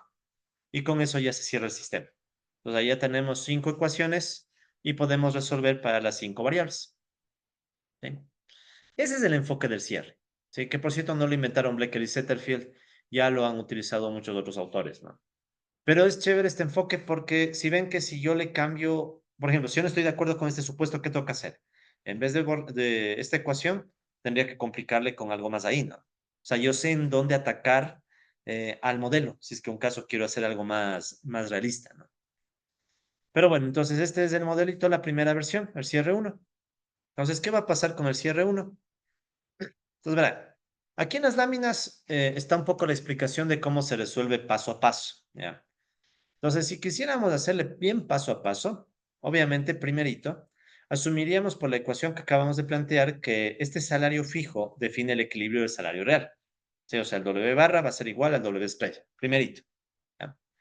Luego, si ustedes se fijan, si yo defino el W estrella como W barra, eso va a definir a la tasa de ganancia, porque se transmite, ¿no? O sea, es como que digo, si yo voy a hacer salario, entonces ya tengo de inmediato la tasa de ganancia, ¿sí? Por la relación inversa que tenían los dos. Luego, si yo ya conozco este salario, y por cierto, asumo que es bajo, es lo suficientemente bajo como para que la ganancia sea alta y supere al mínimo, entonces yo ya tengo la tasa de acumulación. Si ven como de a poquito las ecuaciones empiezan a crecer, ¿no? Pero van viendo que esto es básicamente sustituciones, ¿no? O sea, voy sustituyendo el salario fijo primero en el W estrella, después de ese salario fijo me permite sacar el R estrella, después saco con eso la G estrella y después, como había una relación inversa entre perdón, consumo e inversión, ¿sí? Si yo reemplazo eso, me permite sacar el consumo de equilibrio y después sale el consumo capitalista. ¿De acuerdo? Sí.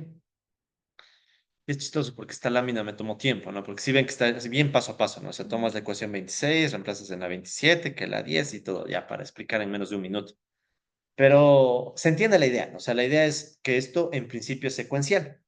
Sin embargo, en el notebook, ¿sí? En el notebook, esto es más interesante porque, verán, por ejemplo, ¿no? Defines la ecuación 26 y luego, en vez de hacerlo secuencial, lo puedes hacer como un sistema de ecuaciones directamente. ¿Sí? O sea, aquí ustedes pueden ver que están justamente las ecuaciones, la 10, 19, 22, 25 y le agregamos la 26. Cinco ecuaciones, ¿sí? Las cinco ecuaciones. Y abajo ven que están las cinco variables, salario real, tasa de ganancia, tasa de acumulación, consumo total y consumo de los capitalistas. Y te da de golpe ya las cinco variables, sin tener que estar haciendo paso a paso, ¿no? ¿Sí? Eso también es lo chévere de este enfoque del cierre, que si tú ya identificas las cinco ecuaciones, entonces ya puedes sacar las cinco variables. Claro, esto suele funcionar muy bien cuando son lineales. O sea, cuando ya le pones no linealidad y puede haber soluciones múltiples, se puede complicar un poco, pero por el momento vemos que aquí sale todo de golpe, ¿no? ¿Sí? Ahí están toditas y ya les garantizo, más que garantizado, que estas ecuaciones empatan con las que están en las láminas. ¿Ya? ¿De acuerdo? Y luego lo único que se hace es a todas esas ecuaciones les ponemos la estrellita para que se vea que son las soluciones. ¿Sí? Entonces ahí están. Ahí están todas las soluciones de este equilibrio. Entonces, ya en la práctica, en temas computacionales, ¿qué es lo que hay que hacer? Armar un modelo en donde el número de ecuaciones coincida con el número de variables y ya, dejar que el software resuelva. Esto es un poco parecido a los modelos de equilibrio general, no sé si se acuerdan. En los modelos de equilibrio general, claro, no tenías cinco ecuaciones, tenías muchas ecuaciones y siempre venía la cuestión de cómo se cierra el modelo, ¿sí? Entonces es la misma idea, solo que aquí más sencillo, ¿no? O sea, es un modelito mucho más pequeño. Ahora, ¿cómo puedo ver esto mismo en términos un poco más gráficos? Em, Blecker y Setterfield se mandan estos esquemitas, ¿sí? Entonces incluso ahí pueden ver que esto es de la página 69 del libro. Entonces, en este esquemita, ¿de acuerdo? Vemos que están las funciones que hemos nosotros planteado como ecuaciones del modelo, ¿no? Por ejemplo, partamos de el salario, ¿no? Entonces, hemos dicho que el salario por la ecuación 226 va a quedar fijo, ¿ya? Entonces, ¿qué pasa si el salario queda fijo? Cuando una vez queda fijo el salario, primerito, eso va a provocar por la ecuación de acá, si ven que aquí está la relación inversa salario tasa de ganancia, es esta relación, solo que está virada para el otro lado porque los ejes están virados. Entonces, ¿qué va a pasar? Si defino el salario real, entonces por el salario real fijo, yo después, gracias a esta relación inversa, puedo obtener la tasa de ganancia. ¿Sí? Entonces viene así, ¿no? Las flechitas me indican la causalidad, ¿no? Viene desde el salario fijo, se fija entonces la tasa de ganancia. Luego tienes la ecuación que define la tasa de acumulación, a la tasa que crece el capital, que es esta de acá. Entonces va así, ¿no? Una vez que se define la tasa de ganancia, se define cuál es la tasa de acumulación. ¿De acuerdo? Pues viene así, y de ahí baja hasta la tasa de acumulación. Entonces ya tenemos tres variables, ¿no? Luego, acá abajo está la relación inversa entre consumo y la inversión, pero obviamente por el hecho de que está con los ejes cambiados, entonces lo vemos hacia abajo, ¿no? Pues es la misma ecuación que vimos hace un rato, ¿no? La del consumo versus la inversión o tasa de acumulación. Entonces esto se transmite y ya tienes el consumo, ¿sí? Entonces ahí tienes cuatro de las cinco variables, ¿no?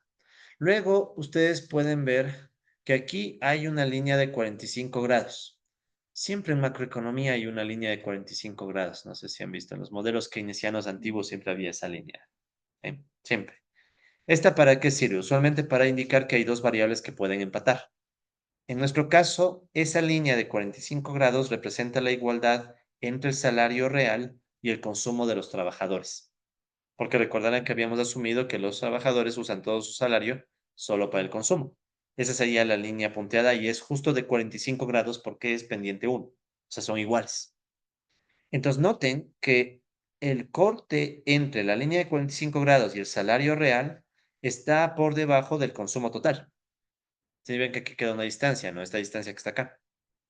Esa distancia es el consumo capitalista, que vendría de la diferencia, ¿no? Entre el consumo menos el salario y nos daría esa distancia que está ahí. Y con eso ya está completo el modelo. Entonces ahí pueden ver que están las 1, 2, 3, 4, las 5 variables y 1, 2, 3, 4, 5 ecuaciones, ¿no? Ah, perdón, esta es la de acá. En realidad es la verde. ¿Ya? Ok, entonces ese es el esquemita en el libro de Blecker y Set. Ahora, el mismo esquemita también está en el notebook, ¿sí? Entonces, disculparán que haya un montón de cosas. Ya les dije, si quieren estar en paz, no le toquen nada, solo carguen. ¿Ya? ¿De acuerdo? Y ahí está el esquemita. Sí, ahí está el esquemita listo. Claro, no le puse nombres a los ejes y todo porque ando apurado, entonces eso ya depende de ustedes, ¿no? Es decir, si alguien ni siquiera ha visto las clases, digamos, ha estado solo virtual y le mando a hacer esto y obviamente no va a saber ni de qué se trata, ¿no?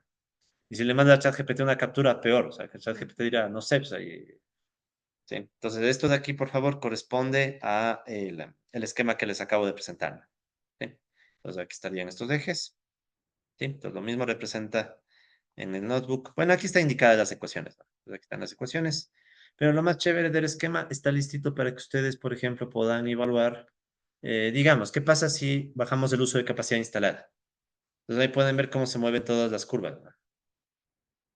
Entonces esto nos va a permitir hacer análisis de estática comparativa, ¿sí? Digamos, si se mueve el uso de capacidades.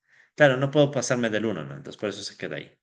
O qué tal si hay un cambio en la tasa de ahorro. ¿Qué tal si los capitalistas deciden ahorrar menos? ¿Qué pasaría? A ver, ¿qué esperan que pase si los capitalistas deciden ahorrar menos? ¿Qué esperaríamos que pase en el esquema antes de coger y mover? Baja la acumulación, ¿no? Sería de esperar, ¿no? Entonces veamos. Entonces, ahí pueden ver, la acumulación era la curva morada. Claro que está con los ejes cambiados, pero ¿qué está sucediendo? Antes, la tasa de acumulación era esta, ¿no? La G. Entonces, ¿qué pasó? Que al caer la tasa de ahorro, que es lo que está pasando aquí, ¿no? Hemos bajado la tasa de ahorro, entonces tenemos una nueva tasa de acumulación más baja. ¿Sí? Y si ven que el resto no se movió, ¿no? O sea, la relación inversión, ganancias, salario no se movió, tampoco la relación consumo-inversión, ni tampoco la línea de 45 grados. ¿Sí? Entonces, obviamente que no hay mucho tiempo para analizar esto así. Eso queda para que por favor lo revisen ustedes. Pero a ver, hagamos un hito más. Digamos que ahora se mueve, a ver, ¿qué se puede? El salario. ¿Qué tal si sube el salario, este salario de subsistencia, digamos? ¿Qué esperaríamos que pase? Antes de hacerle, a ver. ¿Qué esperaríamos que pase si sube el salario de subsistencia? A ver, subamos de una vez. Entonces ahí pueden ver que se va moviendo, ¿no? Entonces, ¿qué pasó? El salario se movió para acá, ¿verdad? Eso provocó que la tasa de ganancia baje. ¿Sí? Entonces, miren, nos subió el salario, cayó la tasa de ganancia, ¿de acuerdo? Cayó, por tanto, también la acumulación. Y aquí en el consumo está un poco más de ponerse a ver, ¿no? Porque evidentemente, ¿qué va a pasar con los trabajadores? Van a consumir más. Pero en cambio, como los capitalistas ganan menos, consumen menos. Y si no sé si se fijan, la distancia se hizo más corta entre esos consumos, que debe significar un menor consumo capitalista. ¿Sí? O sea, esto está distinto para hacer full análisis, ¿no? Cambio tecnológico. Incluso podríamos mezclar, ¿no? O sea, podríamos decir, ¿qué tal si al mismo tiempo cambia este a cero? ¿Y qué tal si al mismo tiempo la N baja, el uso de capital baja? ¿Y qué tal si también sube el R mínimo? O sea, está listito, ¿no? A ver si ChatGPT les salva, a ver. Sí, hay que verles con ChatGPT. A ver. Preguntas, por favor, sobre esto. Ah, Pero para abajo, eh, la tasa de cambio va a ser Igual. ¿Cuál tasa de cambio?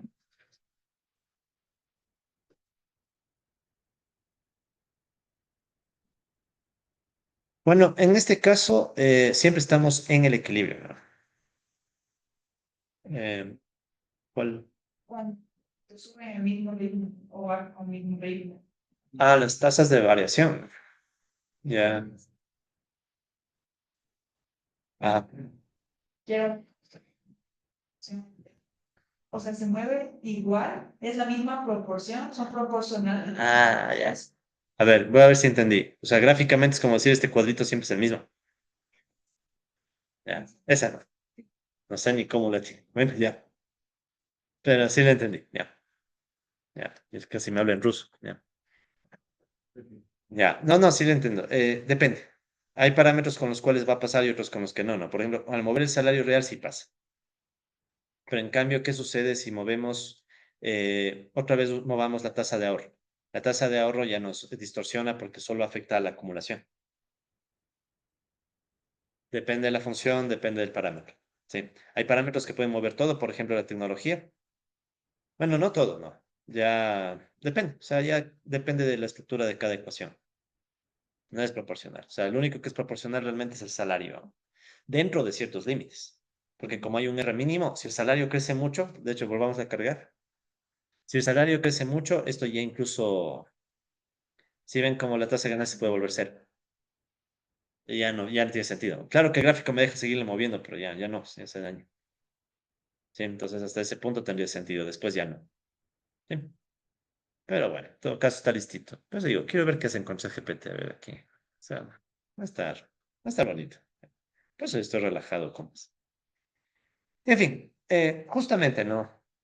Aquí en las láminas les queda un poco las ideas, ¿no? ¿Qué tal si, por ejemplo, hiciéramos un aumento del salario real?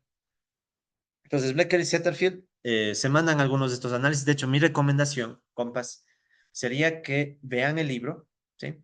En el libro vean lo que dicen Blecker y Setterfield y vayan comparando con el esquemita, con el que está listo en el notebook, ¿sí? Entonces, por ejemplo, aquí pueden ver justo el que hicimos hace un rato, ¿no? ¿Qué pasa si sube el salario real? Salud.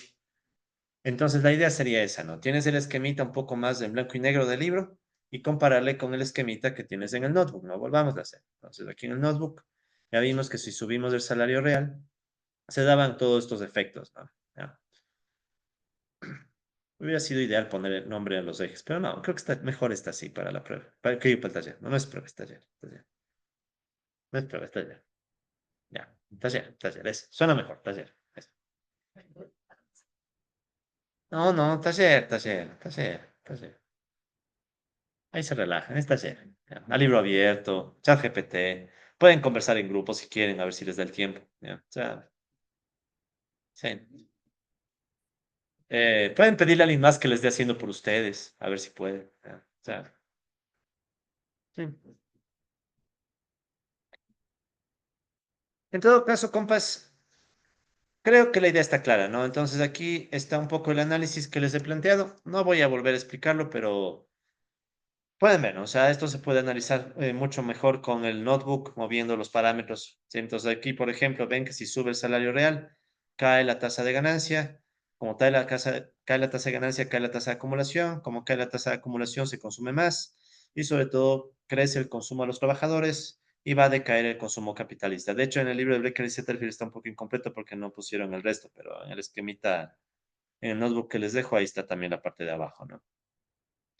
¿Qué tal un aumento de la SR? También ya más o menos vimos que pasaba, ¿no? O sea, por ejemplo, si aumenta la SR, o sea, la tasa de ahorro, se expande la función de acumulación y el resto se queda constante, ¿no? Y el resto, bueno, el consumo también va a cambiar, pero la relación de distribución como tal, esa no se va a mover, ¿sí? Igualmente pueden ir viendo los cambios, ¿sí? No me detengo mucho en esto porque como ven, básicamente en el mismo notebook solo hay que ir moviendo lo que toque mover, ¿no?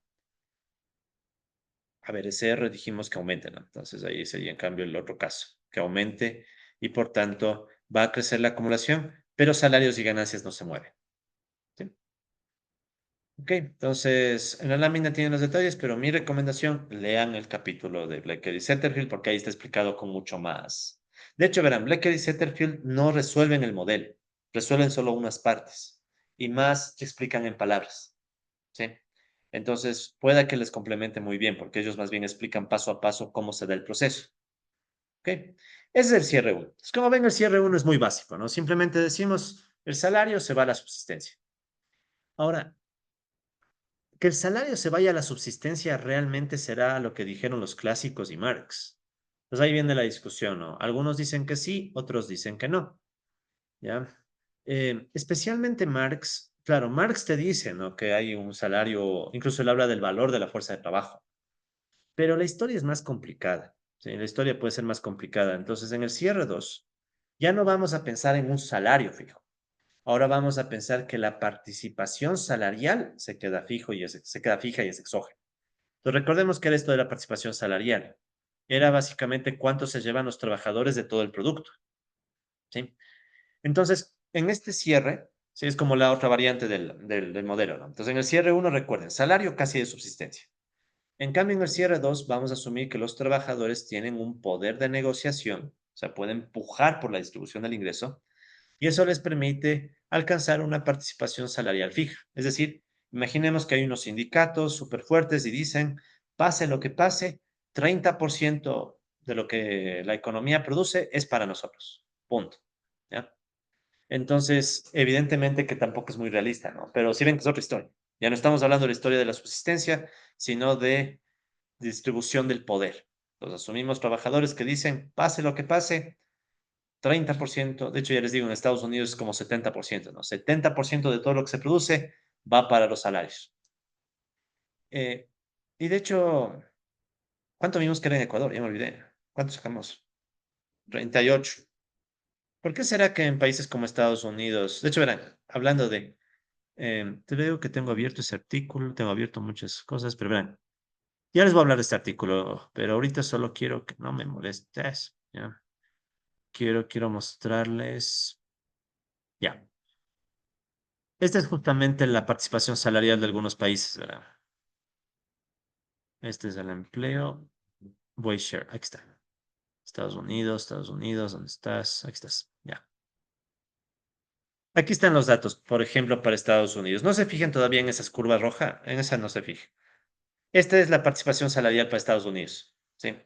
De hecho, menos de 70, miren, 69, pero con los años, esto es hasta el año 2010, si no me equivoco, esto va cayendo, ¿no? De hecho, esta es una discusión actual en Estados Unidos, que hay una desigualdad en la distribución del ingreso, porque es como que en cierta época los trabajadores lograban mantener la participación salarial no tan baja, pero después, más o menos entre los años 80 y 90, con la época neoliberal, supuestamente, según algunos, esa participación salarial cae y peor con la crisis financiera internacional.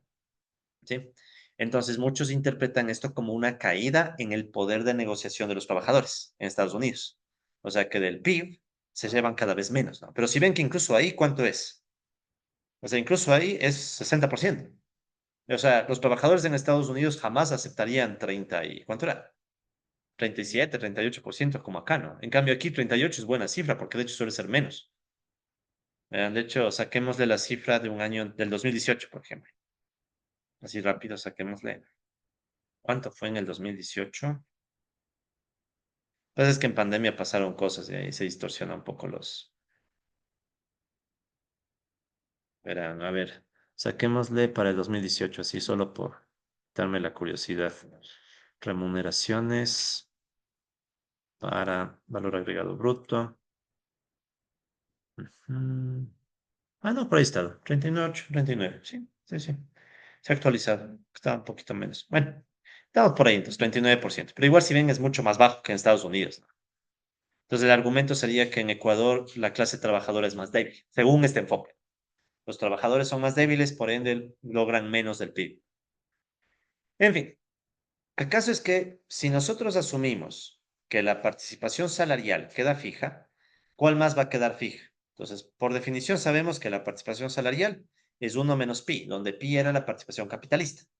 Entonces, ya en la práctica, para efectos del modelo que nos toca asumir, que la participación capitalista es ahora la que se vuelve exógena, ¿sí? O sea, ahora ese valor es el que va a quedar fijo, ¿ya? ¿De acuerdo? Ahora, si nosotros juntamos algunas ecuaciones, eso permite fijar el salario, pero de una forma indirecta. Sí, o sea, es bien parecido al cierre uno, solo que estamos fijando la participación capitalista por tanto la participación de los asalariados y con eso el salario. ¿Sí? ¿De dónde sale esto? Ya. Entonces, a ver, nosotros teníamos una relación inversa que, si no me equivoco, creo que era UN menos, a ver, esto creo que era 1R sobre A0 UN. Verifiquemos en las ecuaciones. Creo que es la 10. A ver, UN menos, sí, ¿no? Ah, bien esa memoria. Buena memoria, solo cuando se trata de nombres de damas me olvido, de ahí estamos bien. Ok, entonces, tenemos esta, ¿no? Cuando nos conviene nos olvidamos. Em, Cuando no nos acordamos muy bien, pero hablé mucho. A ver, entonces, teníamos esta ecuación. Ahora, ¿se acuerdan que había una ecuación de la tasa de ganancia también? R era igual a la participación sobre A sub 1. Sí, ¿no? Y por ahí una UN, ya no me... La UN arriba, ya, y la UN arriba, ya. Entonces, estas son las ecuaciones que habría que combinar, ¿no? O sea, esta de aquí, estas son ecuaciones anteriores, ¿no? Entonces, si ustedes se fijan, solo con combinar estas dos ecuaciones, ¿ya? Esta R quedaría acá, ¿de acuerdo? O sea, en pocas palabras, esta de acá, que era la relación entre tasa de ganancia y participación salarial que sacamos hace un rato, le reemplazaríamos en la relación inversa salarios tasa de ganancia, se simplificaría la uno y los UN se simplifican y nos queda esta ecuación, ¿de acuerdo? Donde dice que si la participación capitalista queda fija, en definitiva el salario también va a quedar fijo en un mundo donde asumimos que la tecnología no se mueve, ¿sí? Entonces ya para efectos prácticos casi va a ser la misma lógica, o sea, casi va a ser el mismo cierre, solo que la variable con la que arrancamos todo ahora es cuánto se llevan los capitalistas de la producción, ¿sí?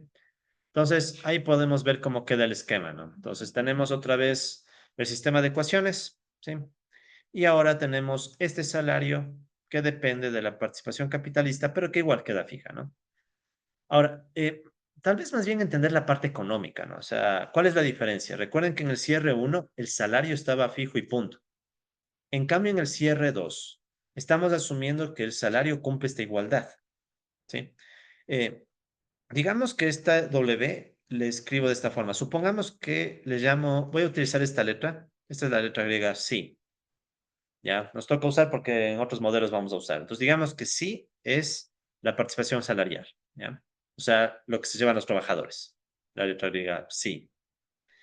Entonces, si yo reemplazo en vez de 1 menos pi por el sí, ¿qué me va a quedar? Arriba va a quedarme el sí y abajo va a quedarme la sub cero. Si aplicáramos log diferenciación a esto, ¿qué nos quedaría? W gorro igual si subgorro menos A sub cero gorro. ¿Ya? ¿Para qué estoy haciendo esto? Para un poco interpretarle la ecuación. Si los trabajadores quieren que esta igualdad se cumpla, ¿qué deben lograr? Deben lograr que el salario crezca al mismo ritmo que la participación salarial, descontando el efecto del acero. El acero era la inversa de la productividad. Si se acuerdan, A sub cero era L sobre Y, o 1 sobre A sub cero es igual a Y sobre L. En pocas palabras, para que los trabajadores mantengan el W, necesitan que su participación se mueva al mismo ritmo que la productividad. ¿Sí? Ya hablaremos con más calma de esto a futuro, pero más o menos esa es la idea, ¿no? O sea, detrás de esta ecuación está ese mensaje de que los trabajadores tienen ese poder, pueden hacer que los salarios y la productividad vayan al mismo ritmo. Si salarios y productividad van al mismo ritmo, su participación no cambia en la producción. ¿Ya? Pero bueno, de eso hablaremos después. E igualmente el Becker y Setter profundizan más, ¿no? Por el momento, la resolución, ¿no? Entonces aquí pueden ver cómo está la solución paso a paso. Se complica un poco más con respecto al modelo, al cierre uno. Ya no me voy ni a detener en eso porque ustedes saben, por acá abajo ya tenemos todo eso, ¿no? Entonces, carguemos todo en el notebook. Ahí está, ¿no? Ustedes pueden ver que en el notebook, ¿qué se hizo? A ver, eso. Primerito en el notebook se pone esta condición, ¿no? Que pi coincida con un pi barra, que va a ser constante. Luego se saca la ecuación que vincula el salario real con la participación capitalista, salario real y participación capitalista. ¿Ya? Y luego resolvemos el modelo, porque ya tenemos las 5 ecuaciones y las 5 variables. ¿Sí? Igualito que, o sea, lo que está en la lámina, ¿no? sea, lo que está aquí en la lámina. 5 ecuaciones, 2, 3, 4, 5 ecuaciones y las 5 variables, ¿no? Entonces, 5 ecuaciones, 5 variables, y aquí están los resultados. Y abajo simplemente lo que se le hace es a esos resultados ponerles una estrellita para indicar que ya son el equilibrio. Bien, nada del otro mundo. Ujú. Ya esta secuencia ya me la voy a saltar porque, bueno, es la misma de la anterior, no cambia la lógica. De hecho, aquí mismo pueden notar, la causalidad fluye tal como en el cierre 1. ¿Sí? Entonces definimos primero salarios, después tasa de ganancia y así, ¿no? Entonces esto permite que el esquemita sea prácticamente el mismo. ¿Sí? Entonces el esquema es prácticamente el mismo. Lo que realmente cambia es la ecuación con la que arranca el esquema. Entonces antes la ecuación simplemente que decía W igual W barra y se acabó. Eso decía antes. En cambio ahora lo que estamos haciendo es que el W dependa de la distribución del ingreso. ¿Sí? Y de ahí todo lo demás es lo mismo de antes. Entonces ahí pueden ver que toda la estructura se mantiene igual. ¿Sí? Entonces prácticamente no hay mucha novedad ahí. Y por tanto ya se imaginarán que en el cierre 2 el esquema que les espera es bien parecido, ¿no? ¿Sí? Entonces ahí está el esquema. ¿Cuál es la única novedad? Que ahora en vez de cambiarle el W barra, ahora lo que se cambia es el pi bar, que bueno, está aquí, ¿no? Este bar pi. Entonces, ahora se cambia la distribución del ingreso. Entonces, ¿qué pasa si los capitalistas se llevan más del PIB? Se mueve todo esto, ¿no?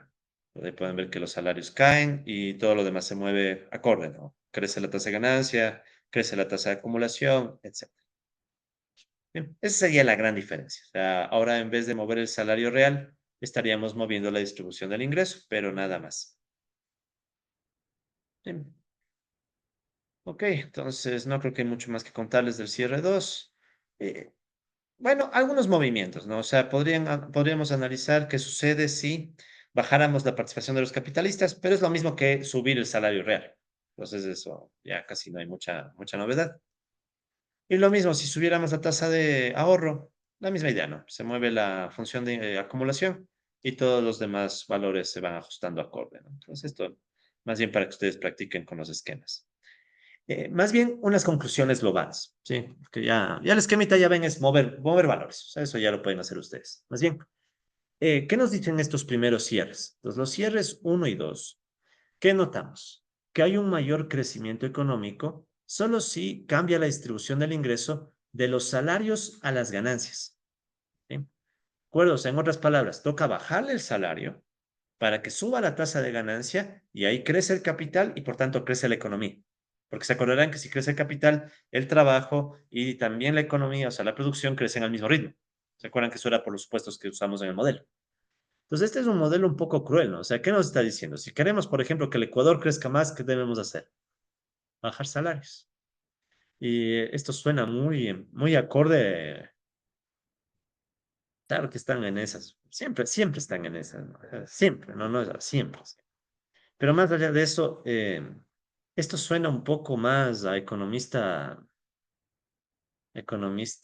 no sé si decir ortodoxo, pero es un mensaje bien, sí sirve bien cargado de un mensaje normativo, ¿no? O sea, si quieres que la economía crezca más, hay que bajar salarios, no hay de otra, ¿sí? Entonces, ¿dónde está el asunto? O sea, ¿dónde criticarían ustedes este argumento? Ponte que llega alguien que dice, verá, soy empresario, pero estudié el modelo clásico marxista y ese modelo me dice que hay que bajar salarios para que la economía crezca, basado en Adam Smith, Ricardo y Marx. Entonces, ¿dónde está la pata floja de esto? Siempre en los supuestos. Sí, entonces eso primerito. Estamos en toda esta historia asumiendo tecnología constante, recuerden, sin olvidarse por favor esos supuestos. O sea, el A0 y el A1, o sea, la tecnología es constante. Y por otro lado, el uso de capacidades también es constante. ¿Sí? Ya vamos a mover la tecnología, pero el uso de capacidades, este va a tener mucho que ver con la demanda. ¿Sí? Entonces ahí vamos nosotros a ver que tal vez la historia es más complicada si movemos la demanda, cosa que aquí no pasa, ¿no? Aquí estamos asumiendo que simplemente la economía tiene un uso de capacidades que siempre es el mismo, el uso normal. Pero bueno, de todas maneras, eso pasa, ¿no? O sea, en otras palabras, existe conflicto distributivo entre equidad y crecimiento. O sea, si quieres crecer más, hay que aumentar la desigualdad del ingreso entre trabajadores y capitalistas. ¿Sí? Ahora, a largo plazo no será verdad. ¿No será que para que el capitalismo crezca, o sea, tiene que explotar más? No sé, no, les dejo la duda, no sé la respuesta, les dejo la duda, ¿no? O sea, ¿no será que más bien lo que se necesita es romper y crear otro sistema? No sé, les dejo la duda. En todo caso, ese es el resultado del modelito. Ya eso no hay nada que hacer, ¿no? O sea, el modelito dice eso, pero obviamente los supuestos les llevan a eso, ¿no? Los repito, ¿no? Resultado válido en ausencia de cambio técnico y uso normal de capacidades, tasa de ahorro constante y sin considerar posible vínculo salarios de empleo. Miren esto, este último, ¿no? En toda la historia que hemos contado, nunca hemos dicho, ¿y qué tal si el salario depende del empleo? Lo cual es lógico, ¿no? O sea, en el mercado laboral, cómo se mueve el mercado laboral, eso va a afectar a los salarios.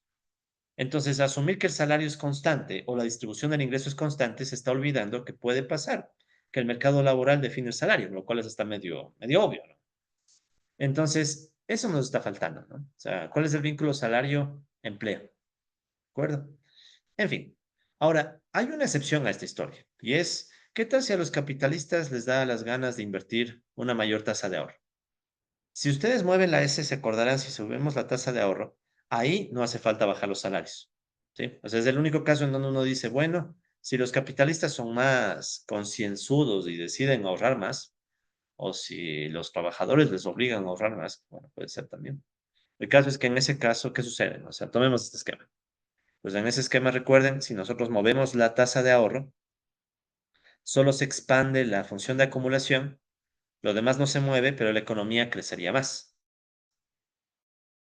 ¿Sí? Entonces, sí hay una alternativa, pero es a través de la tasa de ahorro, ¿no?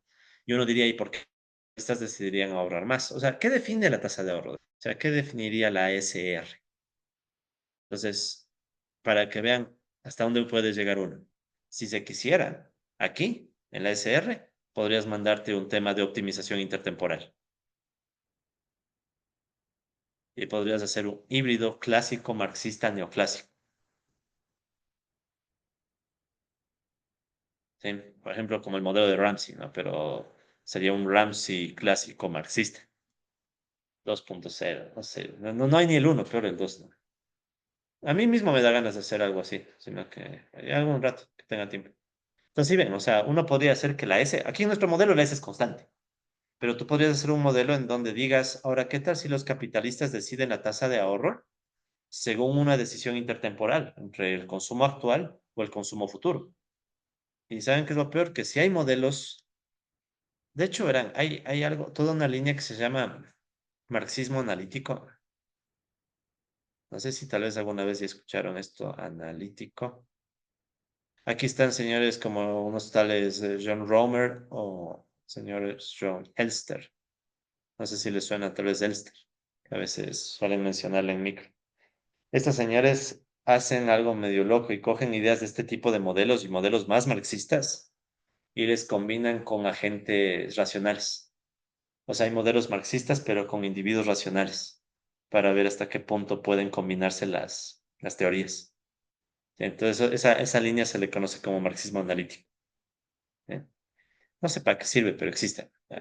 Sí, no sé para. Incluso lo que estamos haciendo, no sé para qué sirve. ¿Para qué sirve? Entonces, claro, si uno se emociona, dice, está de hacer un modelo econométrico, ¿no? O sea, ¿qué modelo econométrico podríamos hacer? Podríamos hacer un modelo econométrico para ver si esto se cumple. Comparar salarios, tasas de ganancia, tasa de crecimiento. ¿Sí? No les recomiendo hacer esas cosas, ¿no? Porque hay muchos supuestos detrás, ¿no? O sea, lo que más bien les recomiendo es tomar estos modelos como intuiciones. Entonces ya te llevas la idea de que entre los clásicos y Marx hay una pelea entre salarios y ganancias y esa pelea limita el crecimiento económico. Eso más bien me interesa que le capten. O sea, no tanto el modelo, las ecuaciones, por eso es que, créanme que si estuviéramos en otro lado les diría, a ver, hagan a mano el modelo ahorita. No, pues, la idea es que se vean el mensaje, ¿no? El mensaje es ese, o sea, hay una pelea entre salarios, ganancias, crecimiento económico. O sea, ese es el mensaje, ¿no? Pasemos al cierre 3. Este seguro no lo vamos a acabar hoy, pero por lo menos la idea central. Entonces vamos con este cierre 3. Este es el más interesante, ¿no? Entonces el cierre 3, en cambio, va a enfocarse en la tasa de empleo. O sea, aquí ya vamos a meter el tema de cómo entra cómo entra el ejército de reserva, el ejército laboral de reserva. Pero vamos a hablar de eso. Entonces, verán. Primero, la intuición. Entonces, recuerden, en el cierre uno, ¿sí? En el cierre uno habíamos nosotros asumido salario constante, posiblemente una subsistencia, ¿ya? En el cierre 2 asumimos que los trabajadores logran que la distribución del ingreso quede constante, ¿ya? ¿Qué va a pasar en cambio en el cierre 3? Pues miren, en el cierre 3 vamos a asumir primerito que hay una relación entre empleo y salarios. Básicamente vamos a asumir que si crece la tasa de empleo, o sea, a mayor tasa de empleo, por ejemplo, hay mayor requerimiento de gente cuando se expande el capitalismo, ¿sí? Se requiere más gente. Vamos a asumir que los trabajadores ganan poder de negociación. Y si ganan poder de negociación, ¿qué van a exigir? Obviamente un salario más alto, ¿sí? Claro, la historia está muy simplificada, pero no es, el argumento no suena tan mal, o sea, lógicamente me refiero. O sea, si hay más trabajadores, empleados, ¿qué está pasando? Podemos verlo desde varias perspectivas. Por ejemplo, desde un enfoque de oferta y demanda. ¿Qué está pasando? La economía crece, necesita gente, se demanda trabajo. Si aumenta la demanda de trabajo, ¿qué esperamos que pase con el salario? O sea, no hay mucha vuelta que darle, ¿no? Si se aumenta la demanda de trabajo, entonces los trabajadores son más escasos y por tanto, ¿qué va a pasar con el precio de la fuerza de trabajo? Sube, o sea, va a subir el salario. Hagamos de un caso bien extremo. Supongamos que ustedes se vuelven, digamos que hay una tragedia, ¿no? Bueno, no sería tragedia, pero digamos que exterminan a casi todos los economistas del mundo. ¿Ya? No creo que sea tragedia, en el fondo hasta le haríamos un bien al mundo. Y digamos que solo quedan ustedes, esta sala. ¿Ya? Ya. Asumamos que solo queda, ay, que la pobre. Ya. De esos temas se encarga el profe, ya, pero bueno, a ver. El tema es, repito, asumamos que el mundo se acaba. ¿Qué digo? Los economistas se acaban. ¿Ya? Y solo quedamos aquí los que estamos en la sala. ¿Qué salario pediría? Solo estamos nosotros en el mundo, no que nada más. Afuera tienes a los CEO de todas las, mejor dicho, a todas las empresas que necesitan CEO, que necesitan administradores. Tienes a Microsoft, tienes a Google, tienes ahí afuera, ¿no? Esperándote. ¿Cuánto pedirías de sueldo? Mucho, ¿no? Sí, uno no lo logra ni imaginar, ¿no? Está difícil, pero que me propongan más. Me gusta esa mentalidad.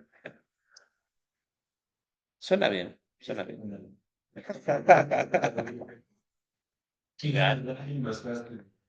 Sí, entonces sí se ve, ¿no? El poder de negociación se desbalancea full, ¿no? ¿Sí? Se desbalancea full porque resulta ser que como creció enormemente la demanda, ¿ya? Entonces los trabajadores pueden exigir más, ¿no? Ahora, esa puede ser una historia. Otra historia puede ser que mientras más empleo, ¿sí? Los trabajadores al ser más pueden organizarse, pueden ganar sindicatos, pueden exigir mejores condiciones, etcétera, ¿no? O sea, ya de por aquí empieza la cuestión de la lucha de clases. Entonces, verán, para representar esta idea, vamos a primerito definir la tasa de empleo, que si se acuerdan aún no la hemos puesto en los modelos. Entonces, la tasa de empleo es la misma que vimos en el módulo uno, ¿no? Trabajo con respecto a oferta laboral, ¿no? La misma ratio. ¿Sí? N es la oferta laboral o, bueno, oferta de trabajo. Y vamos a asumir que la oferta de trabajo crece a una tasa n minúscula. ¿Sí? N gorro igual n minúscula. Ya hacemos todos los cierres. Entonces, si nosotros combinamos con ecuaciones anteriores, la tasa de empleo puede escribirse de esta forma. Ya, entendamos un poquito de dónde salió eso, ¿no? Entonces, a ver, tenemos la tasa de empleo, ¿sí? L sobre N. Y por ahí tal vez se acordarán que teníamos una K sobre L, si no me equivoco, ¿ya?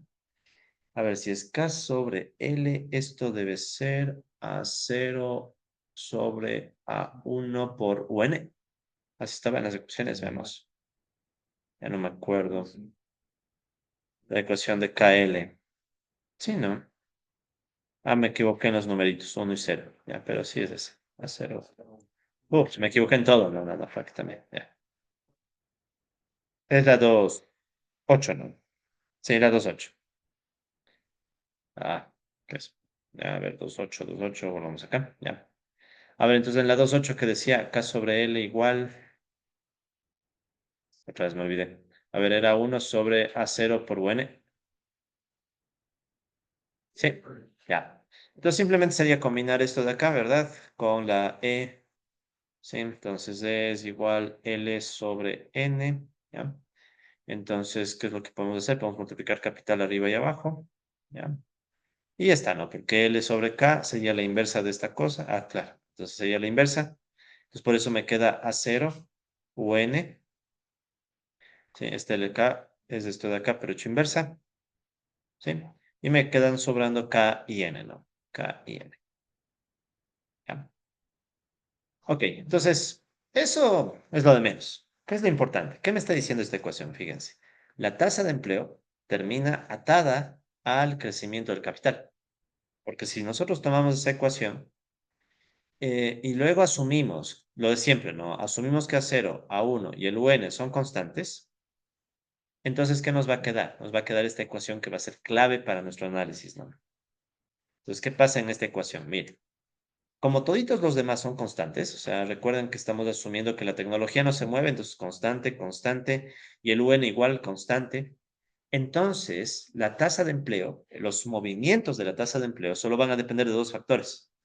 Un factor que es el crecimiento del capital, que recordarán le hemos llamado G, y el otro que es el crecimiento de la oferta de trabajo. Y pare de contar, ¿sí? Entonces ya tengo una ecuación súper corta que me dice en qué etapas del capitalismo la tasa de empleo va a crecer y en qué etapas va a caer. De hecho, así bien simple, a ver, antes de poner eso. ¿Cuándo va a crecer? O sea, E gorro tiene que ser mayor a cero. Eso sabemos que significa que crece la tasa de empleo. Y eso solo va a pasar si el capital crece más que la oferta de trabajo. Lo cual tiene sentido, ¿no? O sea, en una economía donde se está invirtiendo full, y eso es más fuerte que el efecto de la PEA, del crecimiento de la PEA, entonces la tasa de empleo va a crecer, ¿sí? Y por tanto, ¿cuándo va a ser constante? O sea, va a ser constante en el momento que estas dos se igualan, ¿sí? Entonces, ¿en cuál de estas condiciones es más probable que crezca el salario? ¿En la ecuación 242 o en la 243? ¿Qué opinan? En la 243, en cambio, cuando G es igual a N, la tasa de empleo se quedaría fija, constante. Entonces, aquí podríamos asumir que el salario como que también se va a volver medio que constante, puede ser, ¿no? O sea, esta de acá en cambio dice, ok, si estoy en una etapa donde la economía acumula full, crece bastante, se demanda gente, entonces, boom, va a crecer el salario. O al revés, y con esto vamos terminando la clase. Ahora vamos al otro caso. ¿Qué tal si ustedes salen de esta aula y tienes un montón, millones de economistas allá afuera compitiendo? De hecho, ese caso suena más real, ¿no? Tan real que se me cae el esfero, ¿ve? Digamos que sales de aquí y tienes millones de economistas compitiéndote. ¿Qué salario pides? Cambio, el de subsistencia.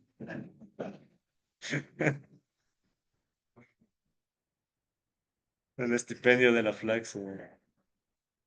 Pues sí les va a alcanzar para subsistir el estipendio. ¿Quiénes son becarios? Eh, sí.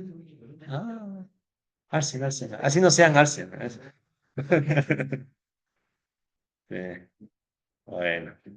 En fin, compas. Entonces, le dejamos hasta aquí la historia. Entonces, ya más o menos intuyen que sigue, ¿no? Tenemos que conectar los cambios de la tasa de empleo con los del salario y eso va a afectar a todito el modelo. Entonces, va a surgir un esquema ya más dinámico, ¿no? Pero bueno, eso lo vemos la próxima sesión, compas. Listo. Cerremos video.